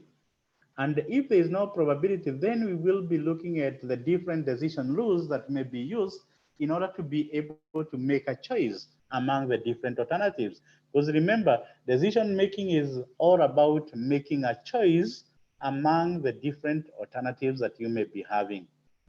And one of the rule is what we may refer as max decision rule, whereby basically we are looking at a choice of the best of the best. So therefore, how do we choose the best out of the best? So first, we will require to be able to determine from the payoff table, as we said, because these rules will be based on the payoff table. So from our payoff table, we will be looking at each alternative. What is the maximum for each alternative? And then from all these alternatives of the different, this maximum of different alternatives, then we see which is the highest among these maximums. And that's that's the one that we will be choosing, because it will be able to be the best of the best. Then max mean decision rule. This is a choice of the best of the worst. So we are trying to maximize the the minimum. In other words, the max mean decision rule is all about trying to minimize on the losses. So among the minimum, which is the better, which is the best? So we will be trying to minimize the losses. And therefore, the max mean decision rule normally will be applied by pessimistic decision makers, those who are risk averse. They want to minimize or to reduce their losses as much as possible. They want to minimize their risk as much as possible.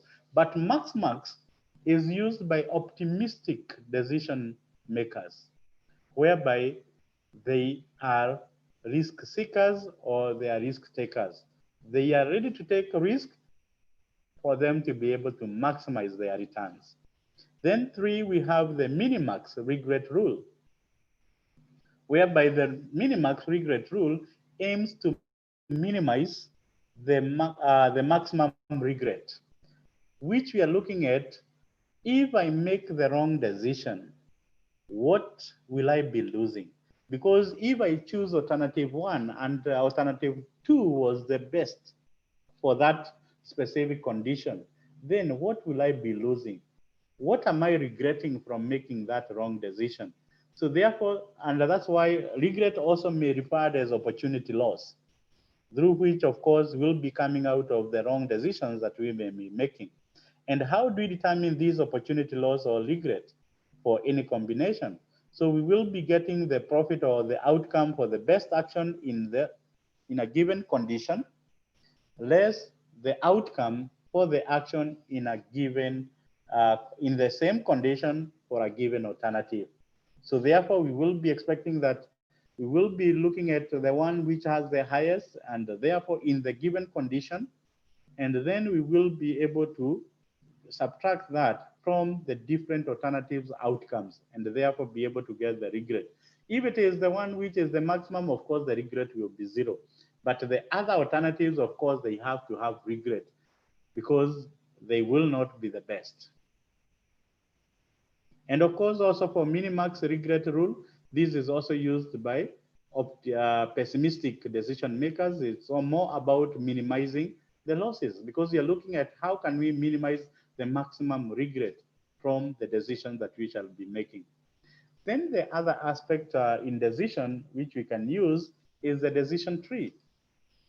Yes, Nishimimana? Yes, Nishimimana? Nishimimana? Hello? Yes? So I'm asking, Yes. so why to this level, why are we removing the other two methods? Which other two methods? The Hawix and the Rapares. Actually, we are not removing them, but I was looking at the most common methods that are used. I did not actually remove them, because it doesn't mean that they are not. And also, when you look at Laplace applies an assumption. Remember that we said under uncertainty, we don't associate probability with the outcomes. Yes. But if you look at Laplace, it applies an assumption whereby it assumes equal probability for the different states of nature or the conditions. And therefore, it goes ahead and applies the expected monetary value or the expected value in the same way we had talked about. Yes. And then for, you call How it what? That name is always hard for me. how it's Hawix, you know, there is those, what do we call it? The rate that we will be using, the ratio that we will be using.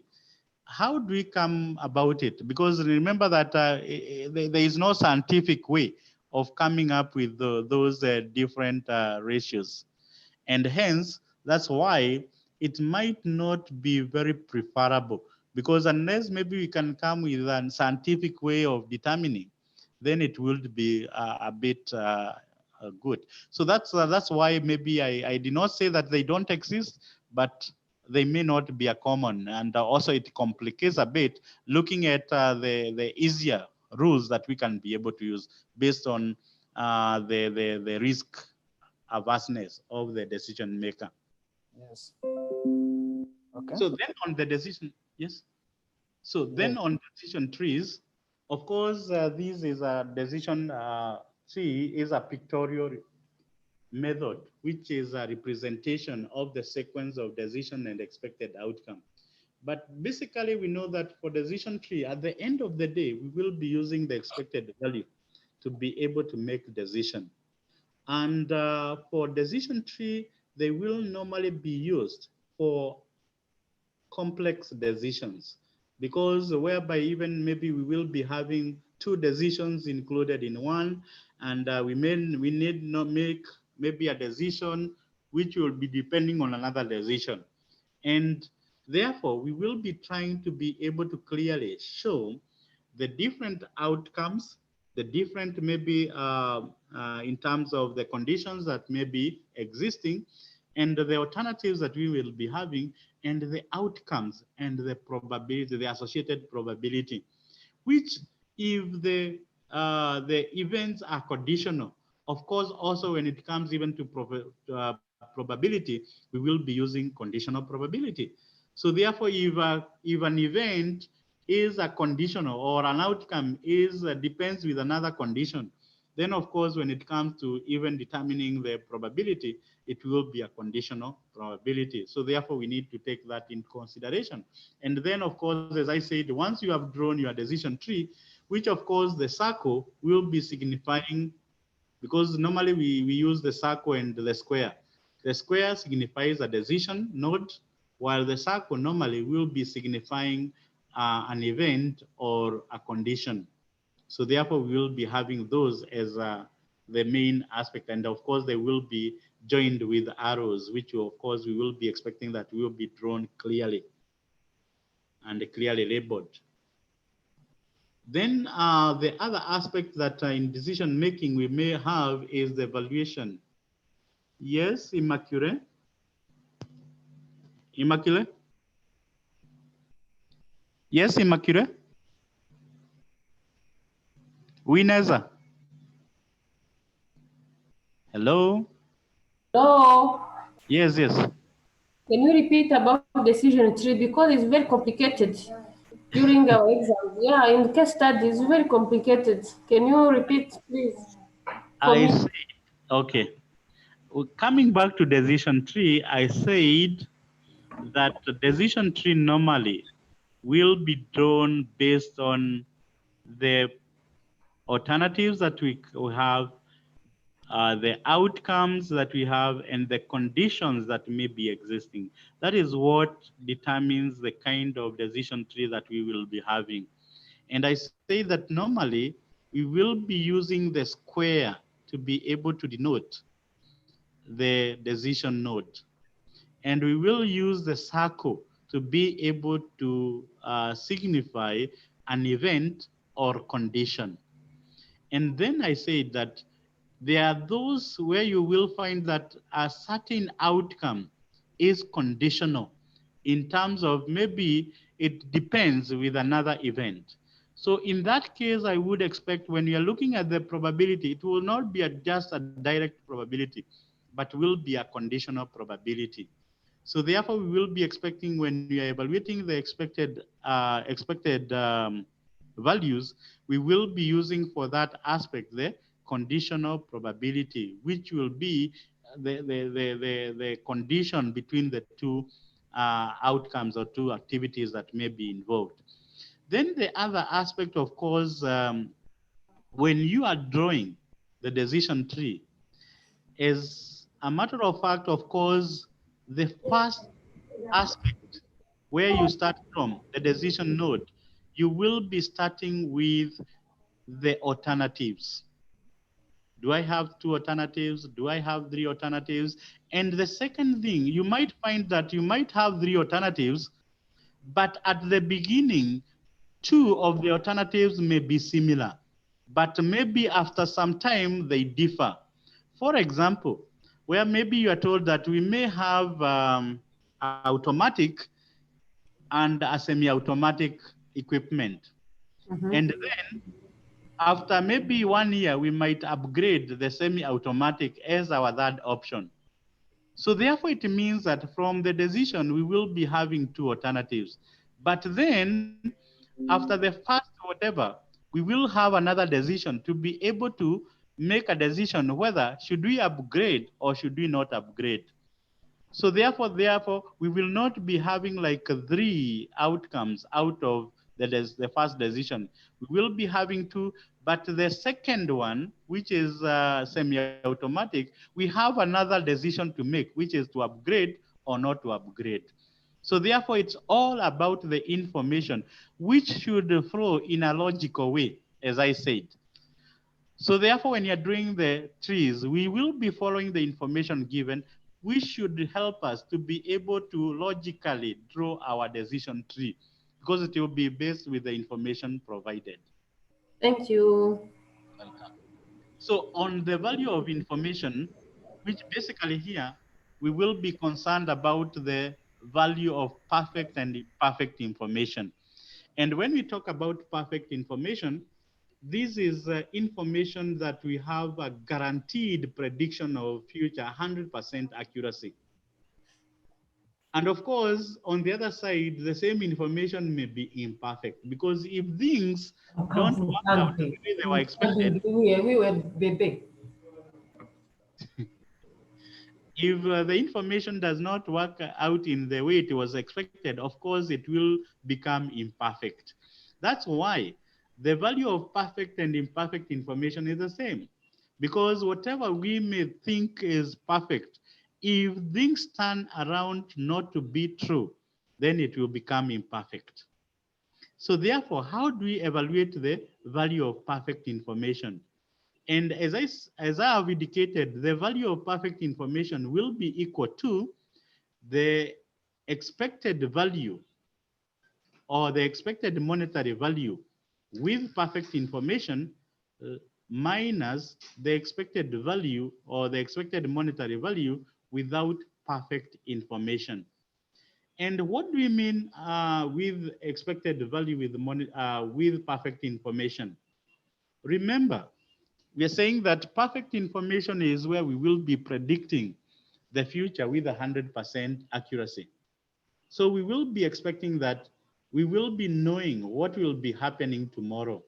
So therefore, if maybe I was looking at maybe a scenario where I'm setting prices and I know that tomorrow the demand is high, then I will set a price which will be able or which we will be able to get the highest outcome.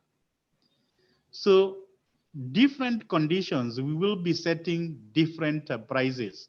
So that's why we are saying the expected monetary value or expected value of profit with perfect information, we will not be setting or we will not be choosing one alternative throughout. We will be choosing different alternatives given the one that will be able to maximize our profits or our outcome.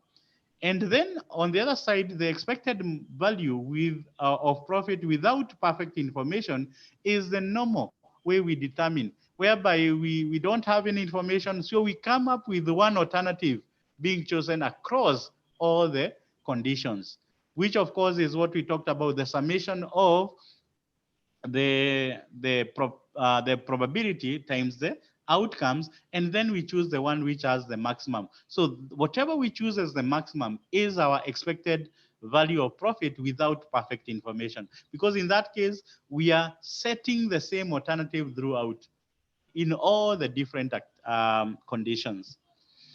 Then the other aspect, of course, when it comes to value of perfect information, because there are different sources in terms of where we can be able to get this information, we will find that the different sources may require maybe to pay for them, like hiring maybe the consultant to be able to determine maybe the prices for us, or what will be the appropriate or market survey, or where we will be having a prototype kind of product to be able to test the market, and so on. So therefore, we may find that these may cost us money, and hence we might want to determine what will be the appropriate value of that information. So the value of perfect information should be the maximum any person is willing to pay for that perfect information. So if it is charged above that amount, then you reject that kind of information. You will not go for it, because it will not be able to, you'll not be able to gain out of it. But if it is less than the value, or you are charged less than the value of the perfect information, then you can buy that information, because it will be of great value. Yes, Nishimimana? Nishimimana? Nishimimana? Yes, Yes, yes. Hello? yes, I'm listening. Yes, you raised your hand. You had a question? Yes. Mm-hmm. Do you know what is complicated, this concept of value of information? What is complicated? What is complicated in this concept? So most of the times in the scenario I've given the exam, Mm-hmm. you have given the different alternatives. Mm-hmm. So, and then you are required to depict a decision trees, and then to find the highest EV. Mm-hmm. So and then, so at that scenario, you are only given the uncertainties. So the Yeah. value with imperfect information. Without perfect information, yes. So, but the matter of determining the value of perfect informations, yet you are not given any related cases in the scenario, it is somehow complicated. No, it is not complicated, because, okay, I will not expect you to be asked in a case of a decision tree, because a decision tree is a bit complicated, and we might not be able to use or to determine the value of perfect information in that case. But what I said in terms of getting the expected value of profit with perfect information is the Yes, same information that you have. For example, remember that we say that you have three alternatives, alternative 1, 2, and 3, and you yes, have three conditions, a condition A, B, C. So yes, therefore, we are looking at, if I look at condition A in my payoff table, yes, condition A, for the three alternatives, which will give me the the highest? has the EV. No, not the highest EV, but the highest outcome in my payoff table. Before even calculating the EV, we are Yes, still in the payoff table. Because remember, we have the alternatives, sorry, we have the condition, probability, and the alternatives. yes, And we are saying that we have three kind of condition, A, B, and C, while we yes, have three alternatives, 1, 2, 3. yes, So A has a certain probability X, yes, and alternative 1 has an outcome. yes, Alternative 2 has an outcome. yes. Alternative 3 has an outcome. So among these three alternatives, which has the highest for that condition? Assume That is A. is A. So Yes, therefore, we shall be taking the probability of alternative A and multiply with the outcome of our first alternative. yes, Plus, we go to condition B. We find yes, that alternative 2 is the best. Yes. So we get the probability of the probability of condition B times the outcome of the second alternative. Yes. Then we add the probability of the alternative C, and assuming that the third alternative is the one which has the highest at that time, we multiply by the outcome of that alternative 3. Then whatever we get as the summation is our expected value of the profit with the perfect information. Yes. As simple as that. So by referring to the past experience, Mm-hmm. it has seen that those three concepts, the payoff table, the depiction of decision trees, and the value of information, Mm. it is asked within one scenario. So, and most of the time, Mm. you are depicting the decision trees, and then as the question C, you are asked to determine the value of perfect informations. Yet you have the alternative with the highest expected value. So, and then you cannot find the alternative with the perfect information. For a decision tree, it might, I don't know whether I have had such a Because scenario. it is combined. Most of Hmm? the time, it's combined in one equation. Yes, because I would expect that in that question, I may be able to draw a payoff table. Because basically, you cannot be able to determine the value of perfect information in form of a decision tree. But you can be able to get the value of perfect information from a payoff table. So Yes. therefore, in such scenario of a decision tree, it might be complicated, and I think that scenario may not be may not occur unless there is some misunderstanding in terms of the requirements. Yes. Yeah. So therefore, I would expect that in a scenario that you will be asked about the value of perfect information, you will be having a payoff table. Yes. And from the payoff table, you can be able to easily determine what is the value of expected value with perfect information, which, as I Yes. say, you will be choosing different conditions, the highest outcome. Yes. And therefore, that's why I said in that scenario, you not set one alternative for all the conditions. You set different alternatives for different conditions because you have the information. You know Yes. tomorrow this will be the condition. So you choose the right. So tomorrow this will be you choose the one which is right. So that's what we are looking in terms of the expected value with perfect information. Yes. Okay. Okay. So as the last question. Yes. So can you highlight Mm. any tricky area in such determinations of the value of perfect informations? The tricky. The What are the only possible tricky trickies? area, the Yes. only tricky area which I would expect is in form of scenario where you have maybe like, for example, production and demand, or maybe stocking and demand, where you have different levels of demand, different levels of stock, and then maybe you are told that, of course, you cannot acquire maybe extra units, even if the demand is there and you had stocked less, you cannot acquire, or where you have stocked more and the demand is low, then the item cannot be sold the following, or maybe it will be sold at a less price. So those Yes. are the kind of, because that is what will be tricky in terms of determining the payoff table. But the Yes. rest will be, I think, direct. Yes. Yeah. Okay, let us continue. Okay. The other issue, of course, in terms of decision making, which the sensitivity analysis, of course, cuts across several aspects, because even in other areas like even forecasting, of course, the sensitivity analysis may be applied. But basically, when you're looking at sensitivity analysis, we are more concerned about how or how different variables will be affecting our dependent variable, what we are estimating. And more so when you're looking at, for example, maybe cost, we would expect that there may be various variables that are influencing.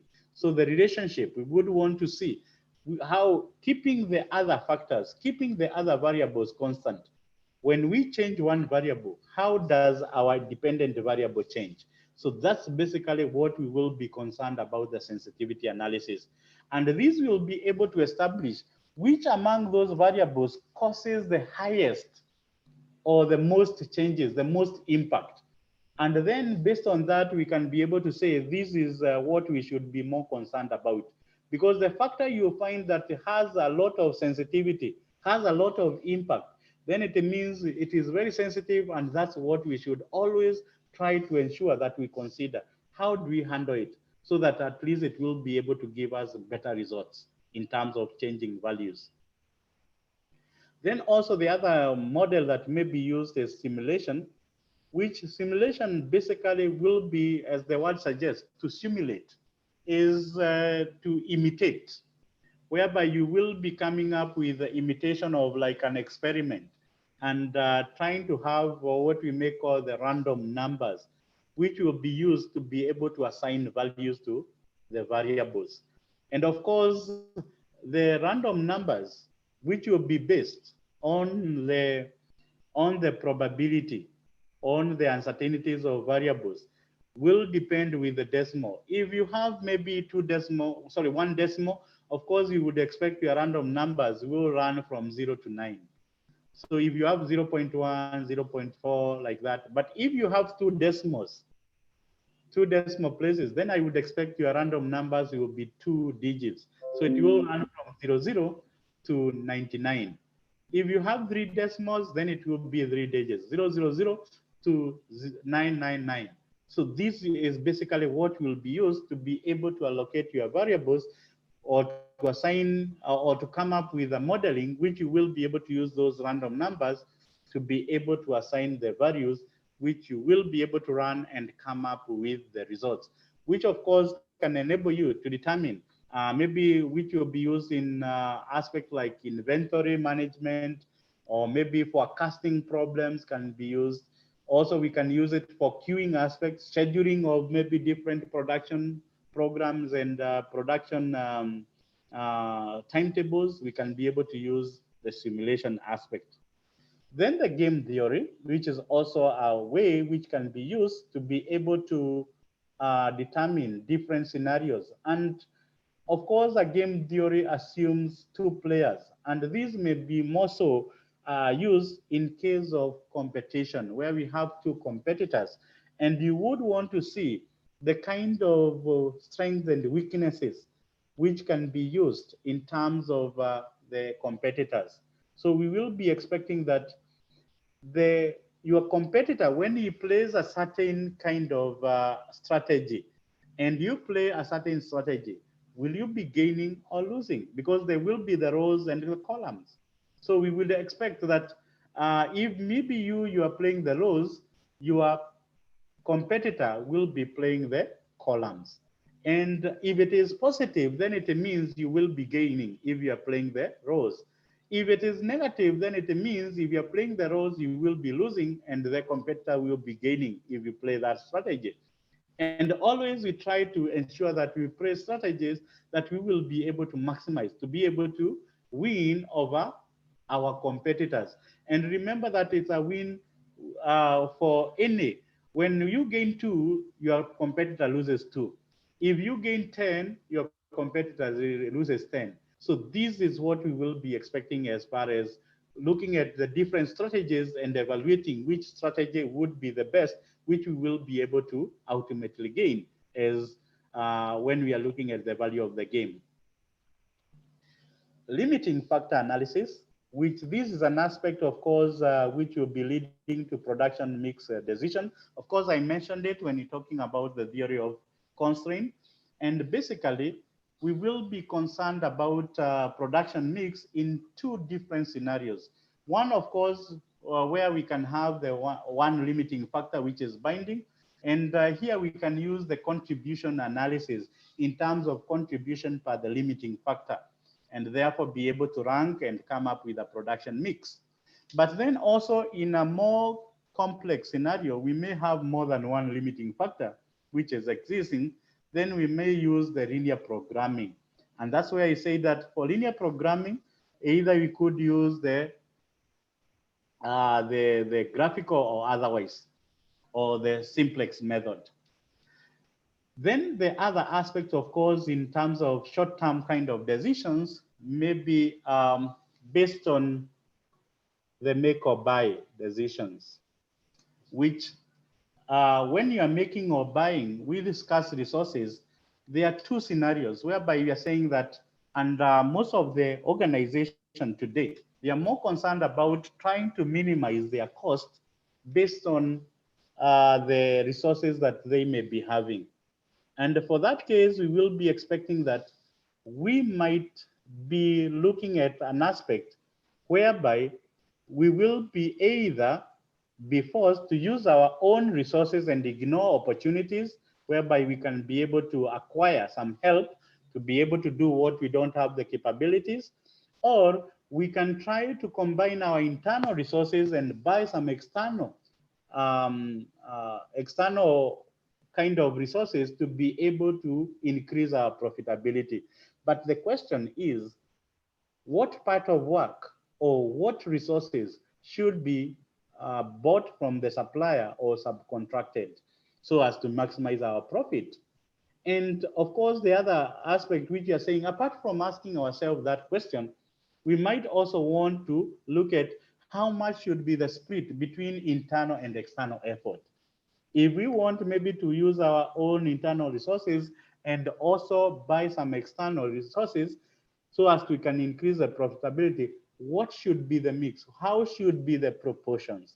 Of course, in most cases, we will be trying to acquire or to subcontract in cases where we have shortfall or deficiency in our own in-house capabilities, that the resources that we have are scarce, they are not enough, and therefore we are trying to be able to acquire from others so that we can be able to minimize the cost and maximize our profitability. Of course, in most cases, we would expect that you will not be told that this question is regarding limiting factor. Some of the questions that you may be given, some of the scenarios that you may be given is what will dictate that this is a question or is a scenario regarding limiting factor. You might not be specifically be told that by looking at the limiting, you might be told assess the scenario or maybe evaluate and advise. And then, of course, these you will be able to see from the information given. Is there any factor which is limiting? Is there any factor that maybe we need to acquire whereby maybe we can be able to make or do it ourselves? Or do we need maybe to buy from an external supplier?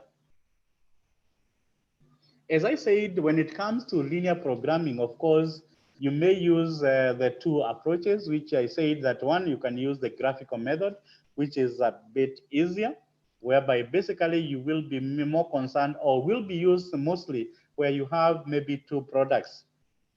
And the basic aspect in terms of determining or coming up with a graphical method is, of course, first to define the variables, the different variables that you have. That what is the dependent, what is the independent, what depends with what, and then establish the objective function. Are you maximizing or minimizing cost? Maximizing profit or revenue, or are you minimizing the cost? So you need to clearly come up with establishing the objective function. So you are minimizing the cost based on what? So therefore you will be bringing up based on the variables that you have. Then establish the constraints, which the constraints, of course, will be regarding the resources which are not adequate, and therefore there will be, and that's where the greater than or equal to will be coming in, or less than equal to will be coming in, that this factor is limited to some extent, and therefore we will be basing it on that. Then from there, once you have come up with the constraint, you will, of course, be able to come up with for every equation, because normally you will give them, although there is an equal sign, but you will try first to come up with, or you will assume equal sign. And from the equal sign, you can come up with coordinates, which will help you to draw the line, which you'll be able to represent the equations which are representing the constraints. And once now you draw that in your graph, the constraints, you will determine which are the feasible region. So how do you determine the feasible region? By trying to eliminate the areas which will not be required, given the sign. Is it a greater or equal to? So the greater or less than will be the one to determine the part that you'll not be requiring. And the other part that you will be remaining will be your feasible region. And of course, to determine the optimal product mix, you will be picking the elements which will be in the corners of the visible region, which of course you will be able to try and see which gives you the maximum. Then the other method is the simplex method, which basically for simplex method, we will be trying to be, which is of course more complex, is where we will be having two or more decision variables. So we will be formulating the problem in the normal way as we have talked about the graphical, but then we will be introducing slack variables, which must be incorporated in the constraint and the objective function, which will help to come up with our table, which we will be using to be able to solve our simplex. Of course, this is tasking, and as I said, this is assumed that already you have knowledge about it, because of course you're supposed to have done your quantitative, and also maybe also as part of forecasting, you should have done maybe in management accounting. So it's assumed that this aspect you already know. It's just the application aspect in terms of coming up with a production mix. Then the other element which also will be important is the mutually exclusive projects with unequal lives, because you're saying that if you have projects which are mutually exclusive, meaning that if you pick one, you cannot pick the rest. So once you choose one, it excludes the rest, which is different from a independent project. Because independent project, it means it doesn't matter. You can choose even two or more projects. But in mutually exclusive projects, you can only choose one. Because once you choose one, it excludes the other. And for that case, you're saying that if they don't have equal lives, for example, maybe you have a project A, which have 3 years, a project B, which have 5 years. So NPV, if it is used, the net present value, may not give us a valid kind of evaluation. And that's why we will be using the annualized equivalent, whereby we talk about annual equivalent income if we are looking at the profits, or we talk about annual equivalent cost if we are looking at the lowest cost. So if we are looking at costs, which we want to, because for the cost we try to minimize. So we will be trying to choose the lowest annual equivalent cost. And for the profits or the annual equivalent income, we will be trying to maximize. So therefore, it depends with whatever we are trying to be able to evaluate. Is it the cost or the income or the profits? If the profits, we try to maximize. If it is the cost, you try to minimize. And of course, for the annualized equivalent income, basically we will be looking at the NPV, which will be divided by the present value, or what we may call the present value of annuity of that particular project for the periods that we will be having based on the discounting rate. But also in case of inflation, the annualized equivalents may not be also a good factor or good measure to be able to evaluate. And that's where we might go for the lowest common multiple method, or LCM. This is a basic kind of concept which comes from the mathematical aspect of the lowest common multiple, LCM. So therefore, we will be using the lowest common multiple to be able to determine which project should be chosen. Then coming to planning and control aspects, which basically I think I have mentioned some of the aspects. Basically, budgeting is one of the broad aspects that we will be concerned about. But remember that when we are using budgeting, we will be looking at forecasting in terms of determining the cost and the income that will be expected, but at the same time, trying to be able to come up with as a control mechanism. And that's why there are various approaches that may be used in terms of coming up with budgets. The incremental method may be one of the budgeting approach, which basically is like a tradition whereby we just come and adapt, eh? Add some either a percentage or an amount from the previous budget that we have been having. And of course, this has been criticized a lot because, of course, it it could be a way in which we can be able to encourage slack, or where we will be having overstatement of budget, where we will be also maybe encouraging inefficiency in terms of operations, because we will carry on those inefficiencies because we are only adding up from the previous budgets. But of course, also it is a key important aspect, which even when you look at even the government kind of budgeting, it is mostly based on such aspect, because you're looking at in terms of the increase. Are we increasing the number of maybe the people we will be serving? Are we maybe increasing maybe the staff and so on? So based on that, we can be able to estimate what are the costs in the coming period. And of course, as I said, it's a very important aspect as far as the public sector, but also in commercial business can be used. But also, as we are saying, we need to take it cautiously, how we come up with these additions, how we try to be able to adapt. And in most cases, we are considering the inflation, we are considering maybe even the output, which we will be expecting in the coming period.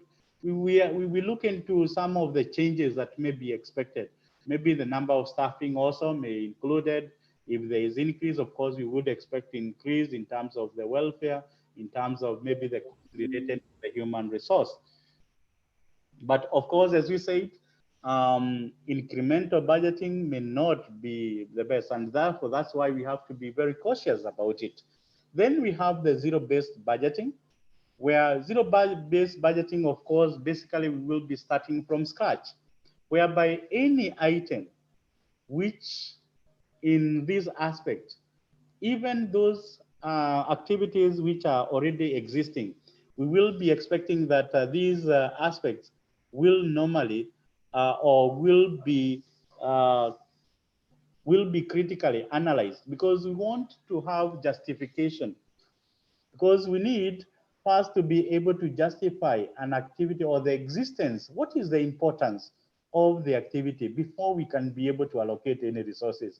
It is through justification of the expenditure or the need for that activity that we will be allocating resources. If an activity cannot be justified, if it is not important, then we cannot go ahead and allocate any cost. So everything starts from base zero. And then we will add any more money based on the justification, the importance of that activity. And also, I think, as I said, we will be more concerned about, in this case, about the advantages, disadvantages of zero-based, because I think of rate, I've not seen any scenario where maybe we might be required maybe to use the zero-based in terms of coming up with a budget. But of course, we will be looking at how we can be able to evaluate a scenario and see how beneficial would it be maybe to a certain organization or the other, or how may be disadvantaged it may make them maybe based on the resources that they may be having.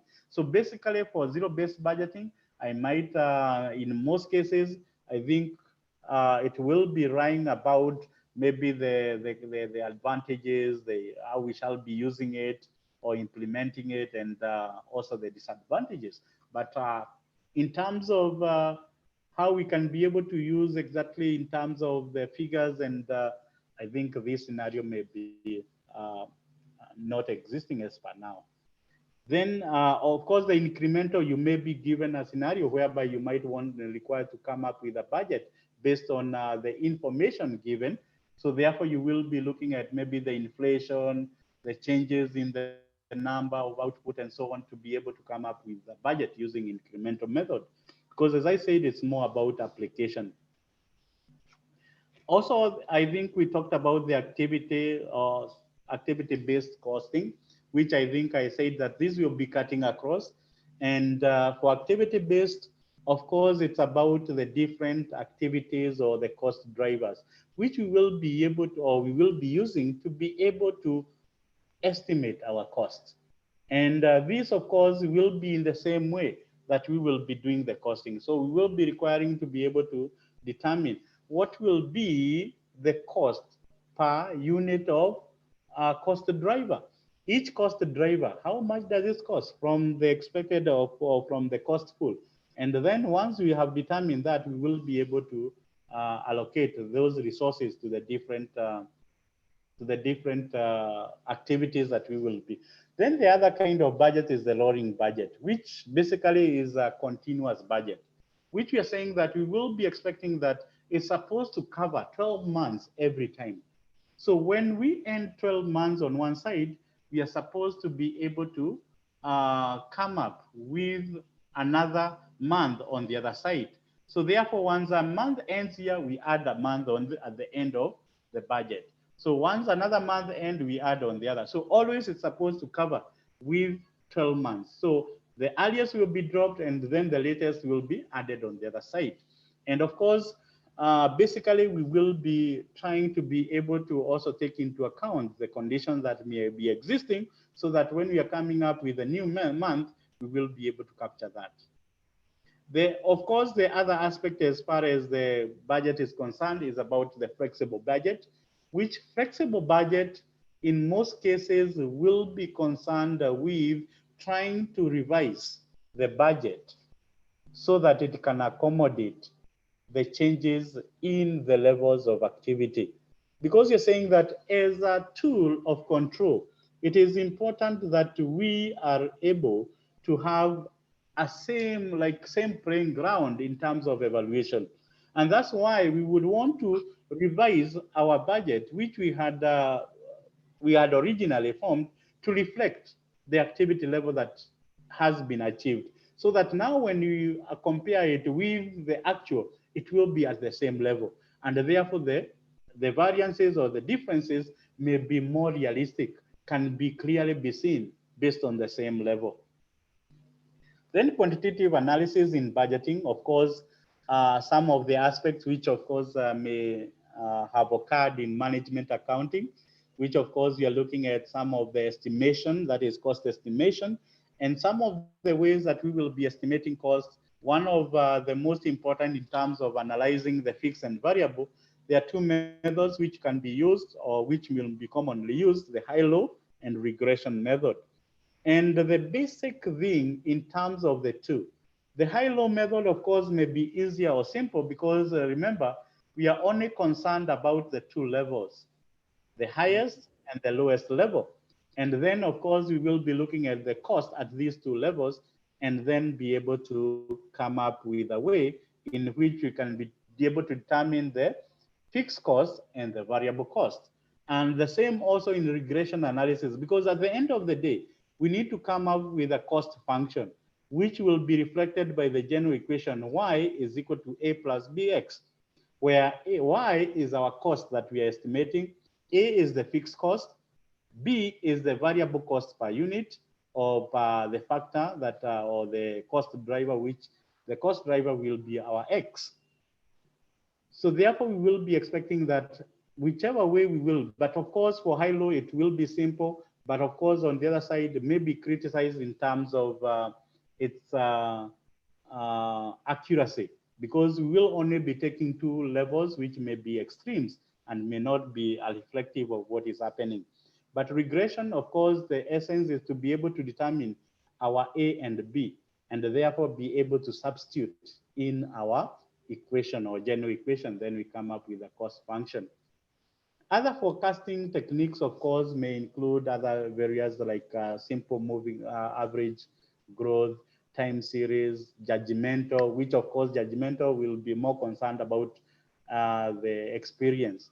And time series, which may be used mostly for the trend analysis, because it is, we'll be looking at figures or values which are recorded over time and seeing the movement, which there are four main components which we will be concerned about: the trend, the seasonal variation, which seasonal, of course, will be occurring maybe on quarterly basis or otherwise, or the cyclical, which the cyclical, of course, a cycle may take more than 1 year or 2 years, and then random variation, which random, of course, may occur anyhow, because, and random, which may also referred as residual, because these are some of the variances which may occur, which may have no particular um, uh, pattern, because they will be occurring randomly. And in actual time series, we would expect that y, which is our estimating variable, will be equal to the trend plus the seasonal variation plus the cyclical variation plus the random variation or the residual variation.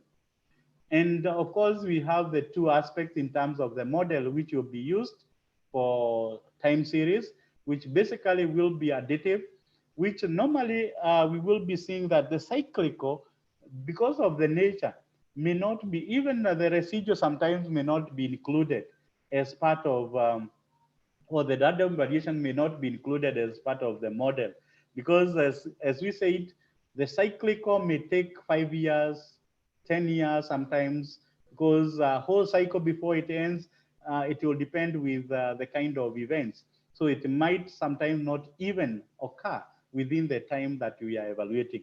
And the other aspect in terms of time series, of course, we need to have enough time. And that's why sometimes it is questioned. When you give me maybe like 3 periods, 4 periods, is this enough time to be able to conclude about a trend?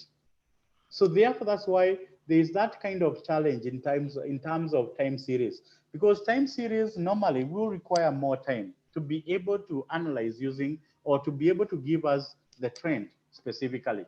So therefore, you will be seeing that in most cases, unless we have data which may be for a long period, maybe 10 years or over 5 years, then maybe we can be able to apply the time series, which of course, as I said, we can have the additive or the multiplicative, which the only difference is for additive, we will be adding the components or the components, and for multiplicative, we will be multiplying those components. The learning curve and the learning curve aspect in terms of estimation of cost will be mostly used for those costs that may be related to labor, because it's all about experience. And we will be expecting that with experience, when you learn, and that's what we are calling the learning effect, with the more experience, you expect to improve efficiency. And when you improve efficiency, you take less time.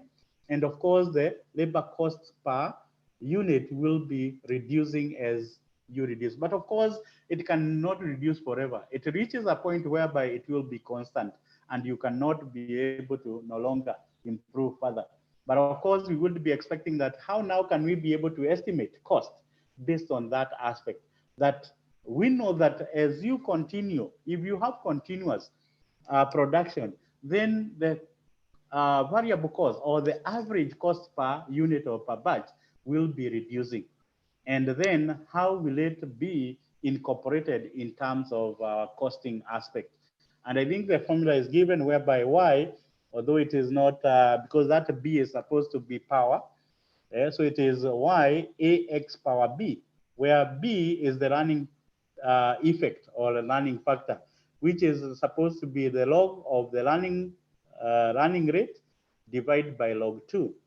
And of course, I would expect that whatever the b, you will be getting it as a negative, because the slope is down, it's sloping downwards. Because the more you experience, as you produce more, the less the cost or the less the time that will be taken for production. Then the other aspect is about budgeting and standard costing, which basically, of course, as I said, some of these aspects are assumed that you have already covered in previous aspect. And what we will be more concerned when you look at standard costing is about, and we know that standard costing is about predetermined costs. And we will be more concerned about how we can be able to use the same to be able to analyze the variances.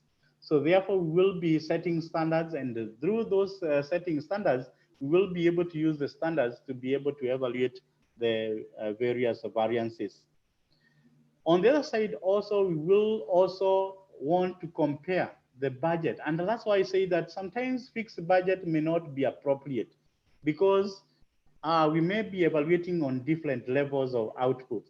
So therefore, we might want, for controllable aspects, to be able to use the flexible budget in a way that we will be able to come up with a better measure.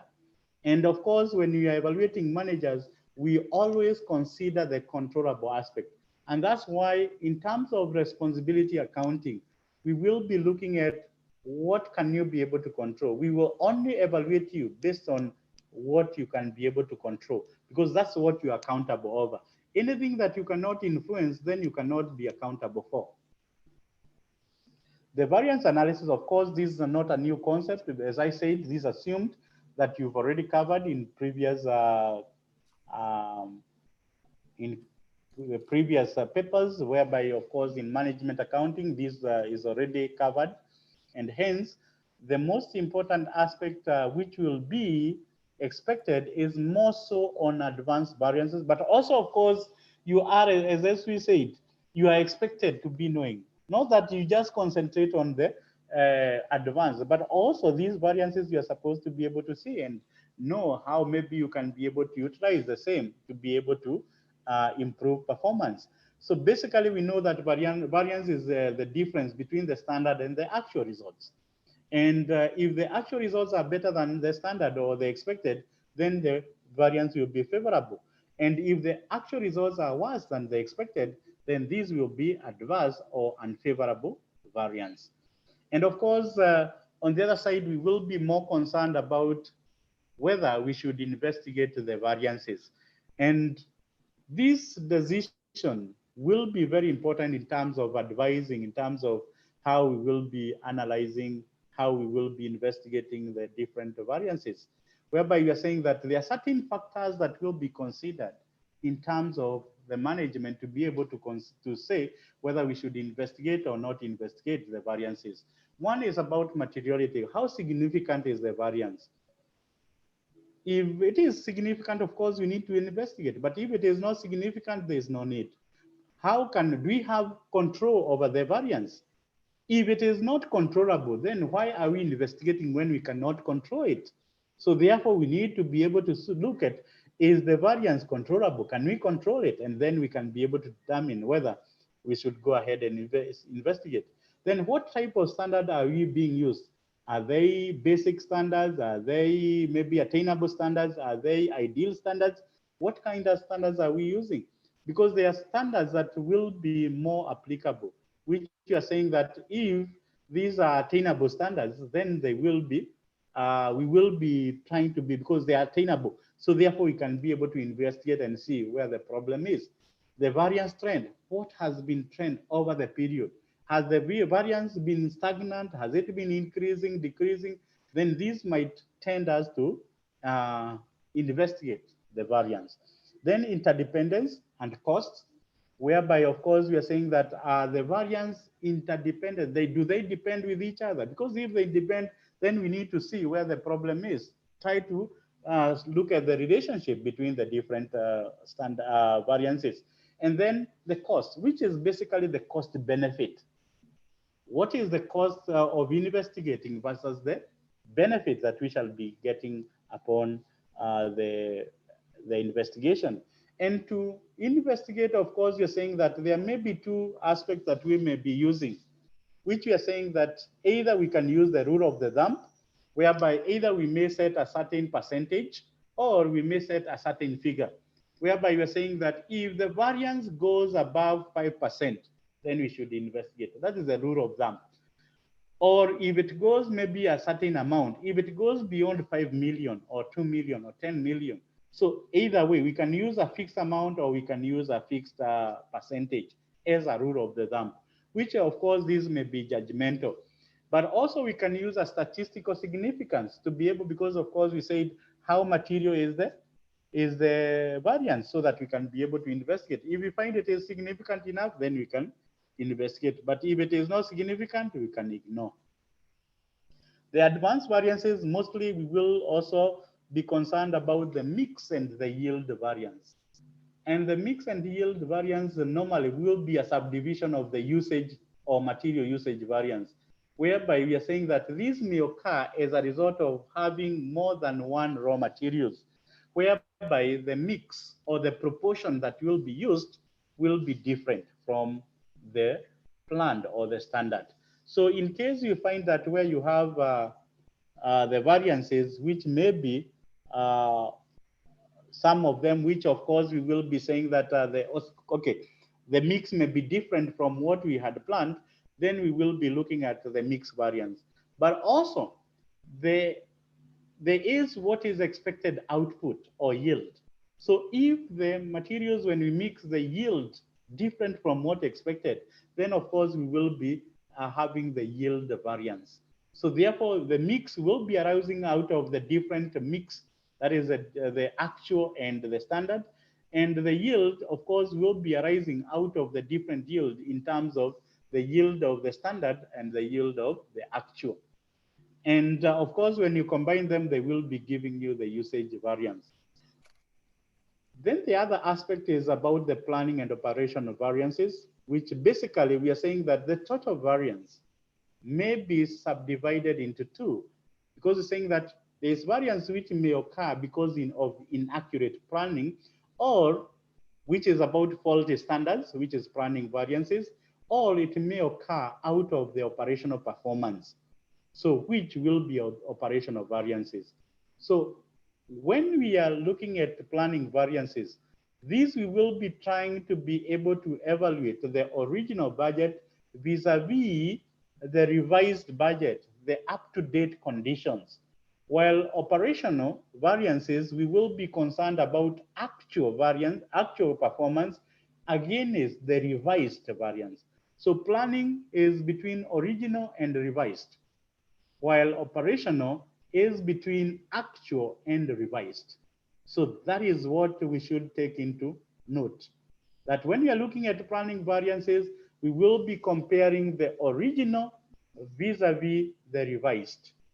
That is taking into account the current conditions.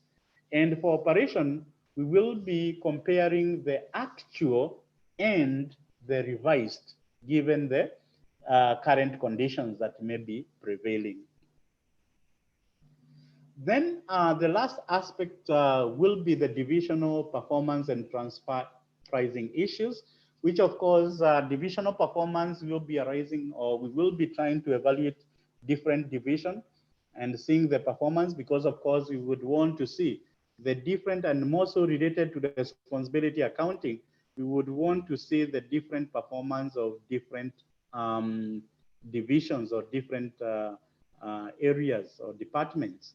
And some of the measures that may be used will include return on investment, where basically it is the profit divided by the capital employed.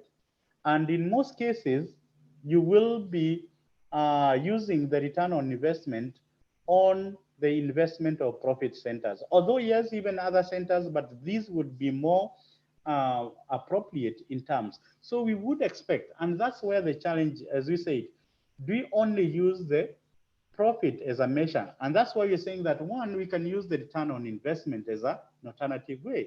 Also, we can use the residual income, which residual income is basically the profit minus the interest cost.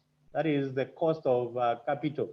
So we will be expecting that this will be the rate of interest times the cost of our assets that will be employed in that division. So to be able to get the notional or imputed interest, we will be getting the interest rate or the cost of the debt or the cost of capital multiplied by the assets, because you're looking at the finance charge.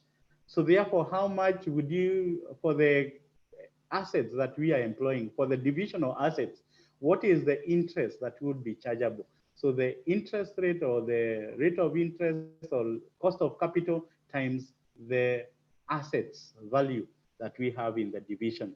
Then we deduct it from the profit, which is the profit after interest and tax. then we get our residual income. Then lastly, we have EVA, or the economic value added, which basically this is a performance measure which is advocated because it takes into account the interest of the shareholders. And therefore, we will be expecting that how do we determine? Because forever, it will be the net operating profit after tax, which we call the NOPAT, less the capital charge. But for the capital charge, we will be getting the weighted average cost of capital times the net assets. So it will be the weighted average cost of capital times the net assets at that particular time, which we are evaluating. So we will be getting our NOPAT, which is the normal net operating profit after tax, which of course will be having the adjustments. And then we will be lessing the capital charge, which we are saying that the capital charge will be the weighted average cost of capital times the net assets.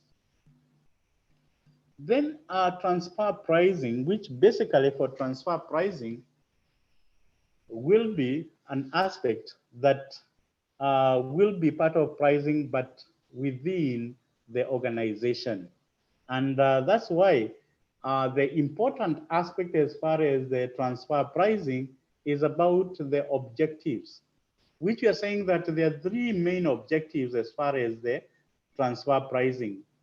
Having harmonizing the goals of the organization, ensuring goal congruence as a way to appraise the performance of the divisions and to create divisional autonomy so that there could be some independence, because the transfer pricing offers some independence because it's like we are operating independently. Although we know that physically, or rather, we cannot have where departments or divisions will be full autonomy, but we would want to use that as a way they can be able to have a value uh, on the items that they will be transferring from one department or one division to the other.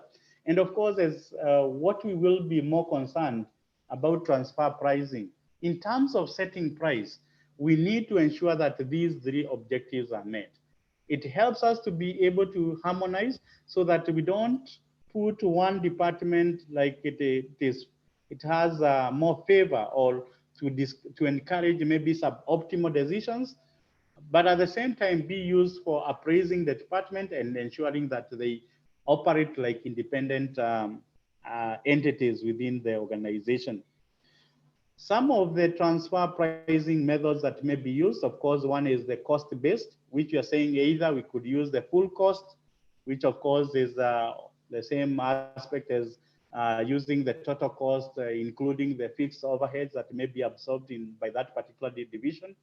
Or we could use the full cost plus transfer price, meaning that we use all the costs and add a certain markup or margin to come up with a transfer pricing. And then also we can have the marginal cost transfer price, which we will be considering only the variable costs. Then other methods may be market-based, which means we will be using the market price, which is prevailing if the commodity is within the market. So whatever we are selling to others is the same, we will be using to be able to transfer from one unit to the other. And then also we can use the negotiated transfer price, which of course will be the determination between the two divisions. Their managers come together and agree on what price should be appropriate, but taking into consideration the three objectives that we need to ensure congruency. We need to use it as a way to ensure to evaluate performance, and at the same time try to come up with a way we can make the divisions autonomy. And of course, lastly, as part of the transfer pricing, as far as the taxes are concerned, we would expect that as far as the tax are concerned, we always advocate that, that is for the tax authority, we will always advocate that you will be dealing, or you will be having a transfer price, which is on arm's length price, that it's like you are not related. So therefore, you should always try to ensure that these will not be happening. So therefore, with that, I think I come to the end of my presentation. Thank you very much. Unless there is an immediate call. Yes, Nishimimana? Yes? Nishimimana?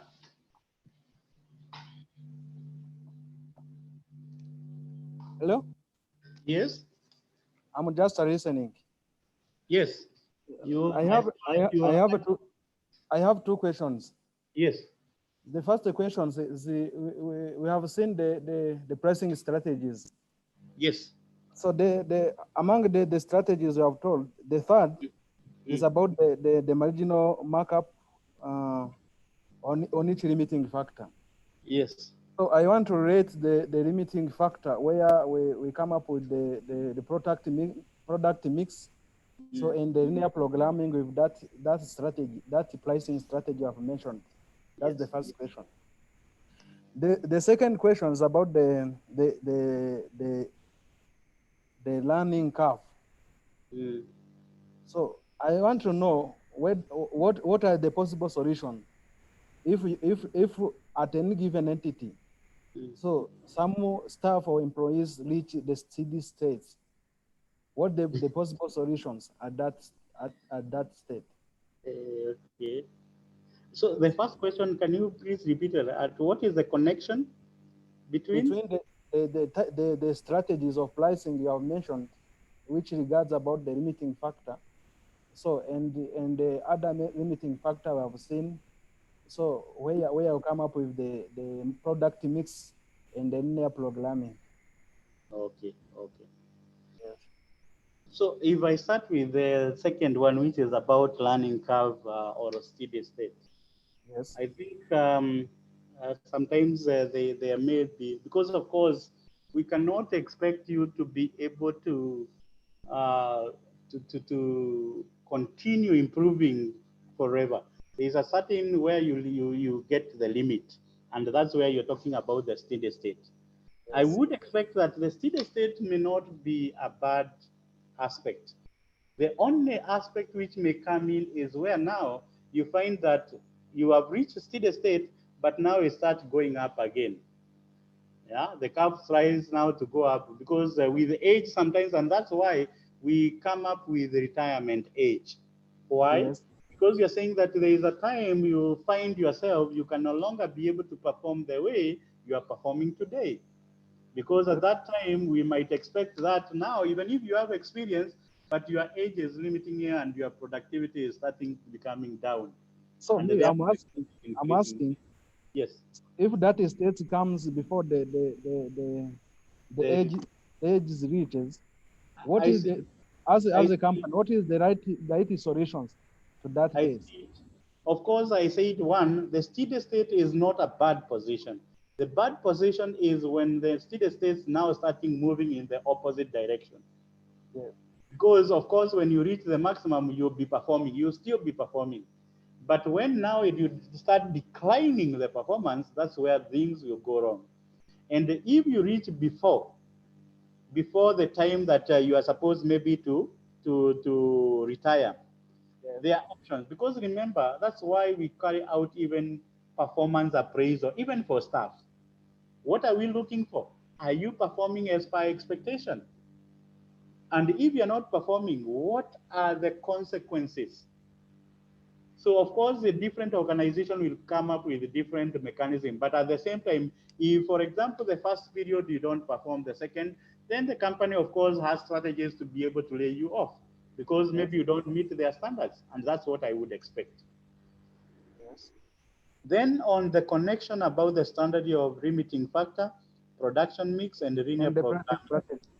yes, Yes. of course, the pricing on the limiting factor, we say that basically you will be looking at your key. And that's why even in budgeting, there is what we call key factor or key limiting factor. That when Yes. you are budgeting, you know that this is my main limitation. And therefore, when I'm budgeting, I cannot exit. So this has to be my first concern. Yes. So you will be trying to be able to see among these limiting factor, because even this is the basis for which you prioritize. And that's where the production mix comes in. That based on the limiting factor, which of the product, which of the activity, which of the department we may give more priority than the other. So therefore, when you are looking at the cost, you will be looking at, if we have scarce resources, which of the item will be the lowest cost, and therefore maybe it can help us to be able to gain more. And even when we are pricing, we will be trying to make sure that we cover that limited factor, because it is our main concern. And therefore, we will be giving priority to it in terms of ensuring that when we are pricing, we have taken into consideration that it's already covered for. Then the linear programming comes in the production mix in the context that, as I said, limiting factor may be, we may have one limiting factor, or we may have many limiting factors. Yeah. If we have one, we can use the contribution analysis, which we will be using the contribution per limiting factor to be able to prioritize the production. But if you have more than one, then that's where we use the linear programming, whereby now we will be having constraints which are more than one.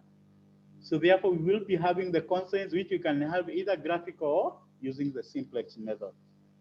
Yes. So that's what I would say about the link between those aspects. Yes, the last questions is not a question, it's a suggestion. Yes. Can it be possible to share this summary to us, if it is possible? I'll share with ICPAR, and then maybe from there they will be able to share with you. Yes. Yes. So I think you will be able to get it. Yes. Okay, thank you. Okay. Yes.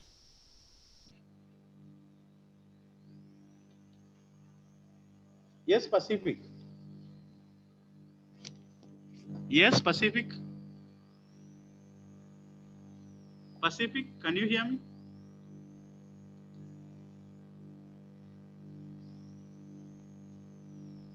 Hello.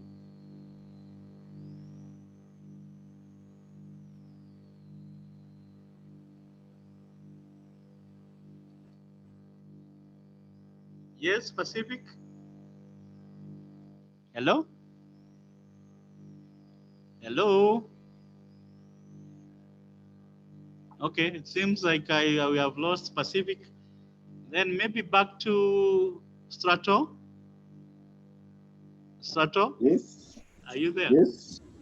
Yes, anything that maybe you would want to comment, or maybe clarification? Nothing can add on this except to thank you for great presentation. It is not easy to summarize performance management in 3 hours. Sure. I think that was the hardest task. Yes. Anyone with question or comment before closing of this session? I see like Pacific, but he is not talking. I see his hand, but it's like... yes, Pacific. I'm hearing, yes. Okay, yeah. You are hearing me? Yes, I can hear you. What I want is just, I want you to hit on a bit on business process engineering and those things of total quality management, if it is possible. Hello? Yes, I can hear you. Yes, TQM, total quality management. And business re-engineering, BR. Yeah. Okay. So basically, when we talk about business re-engineering, we are looking at trying to rejuvenate a business. And we would want to see where we can be able, of course, a business which is not doing very well, how we can be able to help it to come out from that aspect. And in most cases, you will find that we might come up with experts who can help us to be able to turn around. which in the turnaround aspect, we will be more concerned about trying to come up with measures, which may be, some may be drastic depending with the problem that may be existing. We might want maybe to look at the aspect of even maybe restructuring the organization, or maybe you can have the financial reconstruction depending on the extent of the problem. So basically, I would say that when you talk about business reengineering, we are more concerned about trying to rejuvenate an organization which has not been doing well so that it can be performing better. And sometimes we might be required to introduce experts or professionals to help us to be able to turn around our business, which of course it may institute even where some businesses have gone ahead to even restructuring, so that either they can restructure their operations, they can restructure maybe their capital and so on, so that they can make them even perform better. Then on the TQM, or the total quality management, we are looking at continuous improvement of our products. And if we are looking at continuous improvement of our product, this will be concerning everyone within the organization, from the top to the bottom, because we are looking at improvement everywhere. And we are concerned about an aspect whereby we will be more concerned about the customer satisfaction, because you always want to meet the needs before they occur. So therefore, we are able to create even a problem where the problem does not, so that we can come up with a solution. So we always try to ensure that the customer gets better and better every day, so that he's satisfied, and this is a way in which we can be able to improve even retention. And as I said, some of these aspects, because remember that when you're looking at performance evaluation or performance measurement, there may be financial and non-financial measures. And that's where even sometimes we may even go further to look at some aspect like balance scorecard, which can help us to be able, or BSC, which will help us to be able to look at even aspects, or the four aspects: the financial aspects, the customer perspective, the learning and growth, and also the business process, which we will be concerned about how we are doing in those four areas, and how we are evaluating ourselves in four areas, which sometimes may not basically be quantitative. So therefore, we will be trying to come up with measures which may be quantified, but measuring on qualitative aspects, so that we can help the organization to improve. But as far as the total quality management, we are concerned about continuous improvement of our products, which everyone has to be concerned, from the top management, which they have to support it, and even the workers who will be concerned on a day-to-day improving of those products. From the floor, that is the factory floor, up to the top management, will all be concerned. So that's what I would say on the two aspects. Okay, thank you. Welcome. Francois? Hello, Francois? Ishimimana? Yes, yes, hello. Yes, yes. I see your So, hand up. so I wish again to talk a little bit about the benchmarking. And so in the process of benchmarking, how is it applicable to our paper? Thank you. Okay. Benchmarking is an aspect which is used, whereby we are just looking at what, when you talk about benchmarking, this is a term which normally we will be looking at what others are doing, and maybe making them better than us. And it may be done within the organization, or we might be using even other organizations to benchmark ourselves.